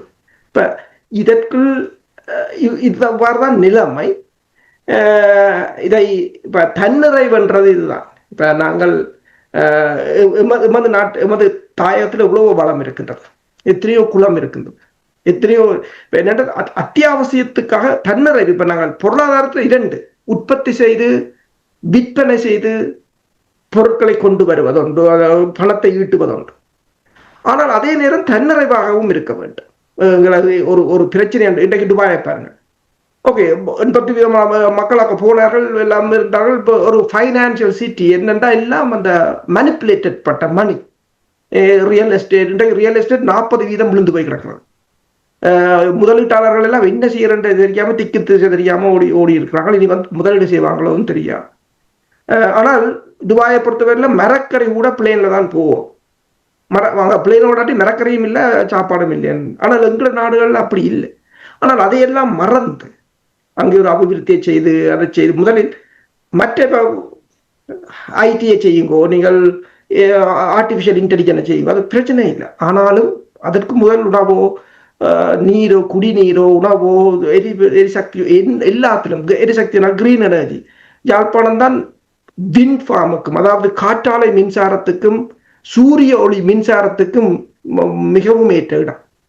என்னது செய்யுது இன்றைக்கு நிலக்கரியை வச்சு எரிச்சு கொண்டிருக்கிறோம். ஏன்னா அங்க இனவாதம் தானே, இனவாதம். இப்ப உண்மையா அந்த இலங்கை அரசு அதை தமிழர்கிட்ட கொடுத்திருந்தால் இன்றைக்கு எங்களுக்கு உலக பிரச்சனை இல்லை, இலங்கைக்கும் உலக பிரச்சனை இல்லை. இலங்கைக்கு யாழ்ப்பாணத்துல இருந்து போயிருக்கு. சுருக்கமாக நான் நேரு அவர்களிடம் செல்வதற்கு முன்னதாக யாழினியன் கேட்ட ஒரு கேள்வி என்னவென்றால், இப்போ உலகத்தில் ஒன்றுமே நிரந்தரம் இல்லை. இலங்கையும் பொருளாதாரத்தால் பெரிய ஒரு தாக்கத்தை ஏற்படுத்த போகின்றது, பாரிய ஒரு வீழ்ச்சியை ஏற்படுத்த போகின்றது. ஏற்கனவே அது IMF-இடம் கடன் வேண்டிய எல்லாமே ஏற்பட்டிருக்கிறது. இந்த நேரத்தில் தமிழர்கள், அதாவது ஒரு பலவீனமாக அரசாங்கம் இருக்கின்ற நேரத்தில் தமிழர்கள் இந்த சந்தர்ப்பத்தை பயன்படுத்தி அரசியல் தீர்வு தொடர்பாக ஒரு முடிவுக்கு வந்தால் முதலீடு செய்வது தொடர்பாக பேசலாம் என்றெல்லாம் முன்னரெல்லாம் கூறினார்கள். அப்படியான ஒரு சந்தர்ப்பம் இப்பொழுது இருக்கின்றது நீங்கள் நம்புகிறீர்களா? அப்படியான ஒரு சந்தர்ப்பத்தை நாங்களாக ஏற்படுத்த வேண்டும், இன்னும் பலவீனப்படுத்த வேண்டும் சிங்கள அரசை. தமிழ் மக்களுக்கான தப்பிக்கிறதுக்கு அளவுக்கு அவர்களை தூக்கி வைத்துக் கொண்டு சிங்கள அரசை மேலும் பலவீனப்படுத்த வேண்டும். அது இப்ப ஈரான் என்ன செய்கிறது? ட்ரம்ப் அடிக்கும் போது இல்லை என்று சொல்லி போட்டு இப்ப அவர்கள் கேஸ் பிளான்ட் அடிச்சோன்னா ஈரான் பேசாம இருக்குது. இல்ல, திருப்பி அடிச்சு அவற்ற கேஸ் பிளான்ட்டை கீழே கொண்டு போறோம். இதுதான் உலகம். இந்த உலகத்துல நாங்கள் வாழ்றோம். அப்ப இதுக்குள்ள போய் அனுராவை தூக்குறோம், ஆட்டுக்குட்டி தூக்குறோம்ன்றதெல்லாம் இங்கே இல்லை. இங்க முதலாவது இலங்கை அரசை இப்ப நாங்கள் இவ்வளவு தூரத்துக்கு பலவீனப்படுத்த முடியுமோ அவ்வளவு தூரத்துக்கு பலவீனப்படுத்த, அதைத்தான் பிரித்தானியா இங்குள்ள தமிழ் கட்சிகளை கூப்பிட்டு சொன்னது 2022ஆம் ஆண்டு. இப்ப நல்ல சந்தர்ப்பம், என்ன கேட்க போறீங்க? இன்வைட் ஒன்றும் இல்லை. முதல் நீங்கள் ப்ரிப்பேர்டா இருந்தா தான் உங்கள்ட்ட இருக்கும். அப்படியான சந்தர்ப்பங்களை தான் வெளிநாடுகள் பயன்படுத்துறது. அமெரிக்கா பயன்படுத்தும், பிரித்தானியா பயன்படுத்தும். அதனால நாங்கள் அதை கேள்வி கேட்கிறோம். அதுக்கு எங்களை நாங்கள் தயார்படுத்தினோம் என்றால் சரி. நன்றி அரசர்களே. நிறைவாக நேரு அவர்களே, நீங்கள் யாழினியின் கேட்ட ஒரு கேள்வி, அதனுடைய ஒரு கொஞ்சம் வித்தியாசமாக இருக்கு. இதற்கு முன்னர் என்னும் ஒரு அன்பர் கேட்டிருந்தார். அதாவது போராட்ட காலத்தில் மக்களுடைய பணம் அமெரிக்காவில் முடக்கப்பட்டிருக்கின்றது, 4 பில்லியனுக்கு மேல் முடக்கப்பட்டிருக்கின்றது என்று கூறினார்கள். யோசித்திருக்கிறார்கள் போல் தெரிகிறது. ஆனால் இருந்தாலும் இந்த கேள்வியை நான் உங்களிடம் கேட்டிருக்கிறேன், நீங்கள் எப்படி பார்க்கிறீர்கள்? இப்ப டொனால்ட் ட்ரம்பை பொறுத்த மட்டும் பண மோகம் பிடித்தவர். அவருக்கு பணம் கொடுப்பீர்களாக இருந்தால் எதையும் செய்வதற்கு இப்ப முடக்கப்பட்டிருக்கின்ற பணத்தை கொஞ்சத்தை கொடுத்து அங்கே முதலீடு செய்ய விட்டு ஈழத்தமிழர்களுக்கான ஒரு அரசியல் தீர்வை பெற்றுத்தர கேட்பதுன்றது அது சாத்தியமா? அப்படி சிந்திப்பதில் ஏதாவது தவறு இருக்கிறதா? அமெரிக்காவில் 4 மில்லியன் என்பது எனக்கே தெரியாது. என்ன பெரும்பான்மையான கதை எனக்கு தெரியும், ஆனால் அது புது கதையாக கிடக்குது. என்றால் நம்மவர்கள் நிறைய கதை எழுதுவதில் வல்லவர்கள். இங்க ஒருவர் திடீரென துவாரகாண்டு வந்தார். எனக்கு ஒரு 2 பேர் சண்டை பிடிக்கிறாரு. அவர் ராஜ் ராயர் என்னதுன்ற மகள் தெரியுமோ, எனக்கு தூக்கி வாரி போட்டுச்சு. அது இவ்வளவு புலனாக கண்டுபிடிச்சுலாம் சொன்னாங்க. டேய் என்னடா கதைக்கிறீங்கள் என்ற அளவுக்கு கிடந்தது. அப்படின்னா அதை மீதி கதையை விட்டுறேன். இப்படிதான் அதே பெரிய கதையா வச்சு கொஞ்ச நாள் வித்தாங்க. எங்க இருந்தாலும் அதெல்லாம் கண்டுபிடிக்கிறீங்க, உங்களுக்கு பின்புலம் தெரியுமா என்றதெல்லாம் அதான் இருக்க விஷயம்னு சொன்னால் நம்மவர்களுடைய இந்த கதையை 4 பில்லியனை விட்டுறேன். அது இல்லை, இல்லை. அது அமெரிக்காவில் எவ்வளவு காசு சேர்க்கப்படும், எவ்வளவு வரும்ன்றது எனக்கு தெரிஞ்ச விட இந்த கதையை விட்டுறேன். ஆனால் பேரம் பேசுவதுன்னா நாங்கள் இன்னொருத்தான் காசு சேர்க்கணும், சேர்த்து போடலாம். ஆனால் வேறு இடங்களில் வச்சிருக்காங்க வேண்டாம் எடுக்கலாம். நான் அமெரிக்காவில் அதை விட்டுறேன். ஆனால் அமெரிக்கா இப்ப ட்ரம்போட காசு பேசுவது அது பெரும் தொகைக்கு போக வேண்டிய ஒரு காசு. ஆனால் அதுக்கு கூட ட்ரம்ப் வருவாரான்றதுக்கு என்ன, ட்ரம்ப் நான் சொன்னேன், இப்ப நான் ஒரு விஷயத்தை தொட்டு போட்டு விட்டு நான் ஒரு காலம் கதைக்கலாம். இந்த மொசாட் சம்பந்தப்பட்ட ஒரு பெரிய கதை இருக்கிறது. ஆகவே ட்ரம்ப் மொசாட் அவ்வாறான உண்டை அனுமதிக்க தான் ட்ரம்பே இயங்குவார் சூழ்நிலை. அது அனுமதிக்கப்படாது. ஆகவே நாங்கள் ட்ரம்பை அணுகுவது இப்ப ட்ரம்புடைய இந்த முட்டாள்தனத்தை எங்களுக்கும் செய்வாரான்னு யோசிப்பவர்களுக்கான நான் தவறுன்னு சொல்லல. ஆனால் அது எங்கள் விவகாரத்தில் அவ்வாறு தூரம் செல்லக்கூடிய ட்ரம்புண்ட பார் இப்ப பயங்கரமா ஏறிட்டுது. என்றால் இப்ப குஷ்னர் போய் அவருடைய மருமகன் போய் ட்ரம்போட போய் இதே சவுதி அரேபியா, UAE, கட்டாருக்கெல்லாம் போயிட்டு வரைக்கும் பல ஒப்பந்தங்கள் செய்யப்பட்டது. அது குஷ்னருடைய தனிப்பட்ட கம்பெனிக்காக செய்யப்பட்டது. ஆனால் அதை கூட நாளைக்கு ஒரு புதிய ஆட்சி வந்தால் மாட்டிக்கொள்ளாமத்தான் செய்து வச்சிருக்கிறார்கள். என்னென்னு சொன்னால் குஷ்னர் ஒரு யூதர், அவருக்கு இதை கட்டித்தனமாக எவ்வாறு செய்வது என்று தெரியும். அவருடைய பார் ட்ரம்ப் அல்ல, பின்னால் ஒரு பெரிய அணி இருக்கிறது. அந்த பார் எங்கேயோ இருக்குது. அது எங்களை மீறிய ஒரு பார் தான். ஆனால் இப்ப 2 விஷயங்கள் சொல்லி முடிச்சிருக்கேன். இப்ப தலைமையை இழுத்து கொண்டு வருகின்றபடியா சில இந்த போரியலோட ஒப்பிட்டு சில விடயங்களை எங்களோட மக்களுக்கு சொல்றேன். ஒரு சமீபத்தில் ஒரு கடந்த ஆணைக்கிறேன் ஒரு மிக படித்தவர், புலம்பெயர்ந்த தளத்திலிருந்து ஒரு மிக படித்தவர்.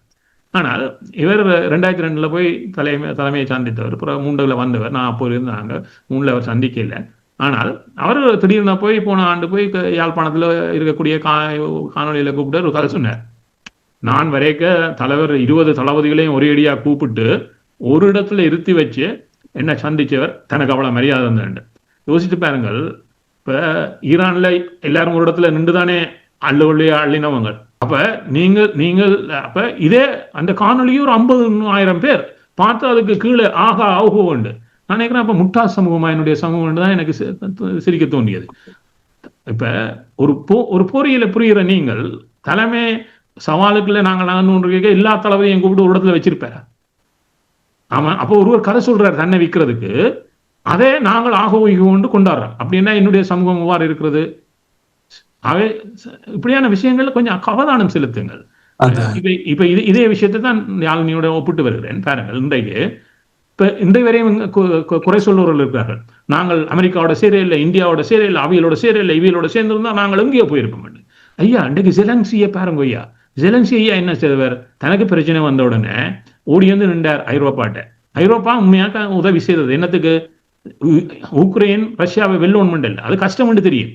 ஆனால் ரஷ்யாவுக்குள்ள உக்ரைனுக்குள்ள உடைச்சு கொண்டு எங்கண்ட எல்லைக்கு வர்றவனே உக்ரைன் எல்லையிலேயே தடுத்து வைக்கணும். அது முதலாவது தேவை ஐரோப்பாவுக்கு.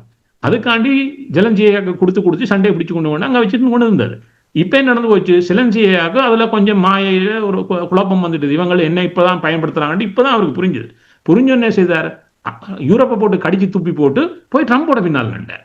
ட்ரம்ப் தருவார் போய் இப்ப கொஞ்ச நாளா ட்ரம்ப்கிட்ட தான் அடி வாங்கி கொண்டு ஓடினவர் முதல். அப்புறம் இப்ப போய் அங்க இப்ப நின்று போட்டு இப்ப என்ன சொல்றார்? ட்ரம்புக்கு நான் உங்களுக்கு ஒத்தாசை செய்கிறேன், நாங்கள் உங்களுக்கு இந்த ட்ரோனை எல்லாத்தையும் அடிச்சு விடுத்துருக்கேன். ஈரான் ட்ரோனை வச்சுதான் அடிச்சது, இப்பவும் அடிச்சு கொண்டு இருக்கிறான் ரஷ்யாக்காரன்.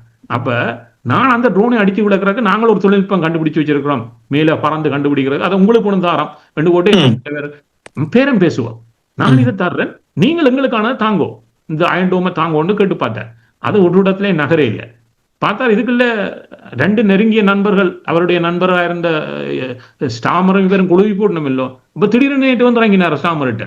இவர் என்னத்துக்கு உங்க வந்து சேர்ற திடீர்னு இவ்வளவு நாள் கடிச்சு திருப்பி கொண்டு தெரிஞ்சார் என்ன பார்த்தா, பிறகு வழியில வந்து என்ன சொன்னார்?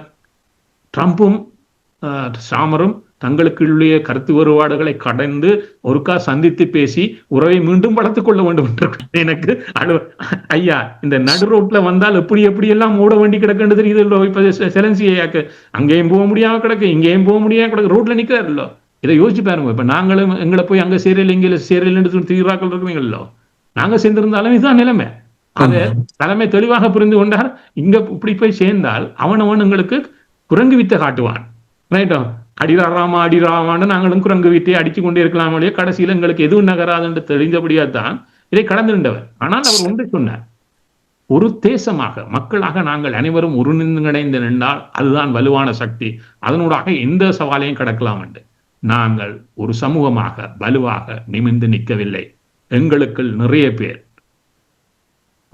இடம் மாறினார்கள், காட்டிக் கொடுத்தார்கள். எங்களை நாங்கள் வீழ்த்தப்பட்டது வெளியில் இருந்தல்ல, வெளியில் இருந்தவன் இலகுவாக எங்களை வீழ்த்துவதற்கு நாங்கள் உள்ளேயே ஓடி கொடுத்தோம். அவ்வாறானவர்கள் இன்றும் எங்கள் மத்தியில் இருக்கிறார்கள். அதை புரிந்து கொண்டால் நாங்கள் அடுத்த காலத்துக்கான சவால்களுக்கு எங்களை தயார் செய்து கொள்ளலாம். அந்த உங்களுடைய அந்த கூற்றோடு நாங்கள் இன்றைய அரசியல் குழு நிகழ்ச்சியை நிறைவு கொண்டுள்ளோம். இன்றைய நிகழ்ச்சியில் மத்திய கிழக்கு போரும் நாம் எதிர்கொள்ளும் சவால்களும் என்ற தலைப்பில் இன்றைய சமகாலத்தில் இருக்கின்ற நிலைமைகளையும் எங்களுடைய இலங்கை தீவில் ஈழத்தமிழர்களுடைய நிலவரங்கள் தொடர்பாகவும் விடயங்களை உயிரோடை தமிழ் உறவுகளோடு பாய்ந்து கொண்டமைக்காக போரியல் ஆய்வாளர் அரசு அவர்களுக்கும் அரசியல் ஆய்வாளர் நேரு குணரட்டும் அவர்களுக்கும் நன்றி கூறிக்கொண்டு, குறிப்பாக எங்களுடைய நேயர்கள் பல நேயர்கள் இணைந்து உங்களுடைய சுருக்கமாக கருத்துக்களையும் தந்து உங்களுடைய கேள்விகளையும் தொடுத்தமைக்காக அன்பர்கள் சார்பாக உங்கள் அனைவருக்கும் நன்றி கூறிக்கொண்டு தனாஞானி இந்த நிகழ்ச்சியை நிறைவு கொண்டு வருகின்றேன். நன்றி, வணக்கம் அரசு அவர்களே. நன்றி, வணக்கம் நேரு அவர்களே. நன்றி, வணக்கம். எமது பார்வையாளர்களுக்கு வணக்கம். மக்களின் குரலாய் ஓங்கி ஒலிக்கும் இலக்கு மின்னிதழ் மற்றும் உயிரோடை தமிழ் வானொலி ஆகிய இவ்விரு ஊடகங்களும் உங்களைப் போன்ற எமது நேயர்கள் நண்பர்களின் ஆதரவிலேயே இயங்கி வருகின்றன. மிக குறைந்த பலங்களுடன் பல இடர்கள் மற்றும் தடைகளை தாண்டி பயணிக்கும் எமது ஊடகங்களின் பணிகள் மேலும் வளர உங்களால் முடிந்த நிதி உதவியை வழங்கி இன்னும் காத்திரமான செயற்பாடுகளை முன்னெடுக்க உதவுமாறு மிகவும் பணிவன்புடன் வேண்டி நிற்கின்றோம். உங்கள் பங்களிப்பு உங்களின் உரிமை குரலாய் ஓங்கி ஒலிக்கும். நன்றி.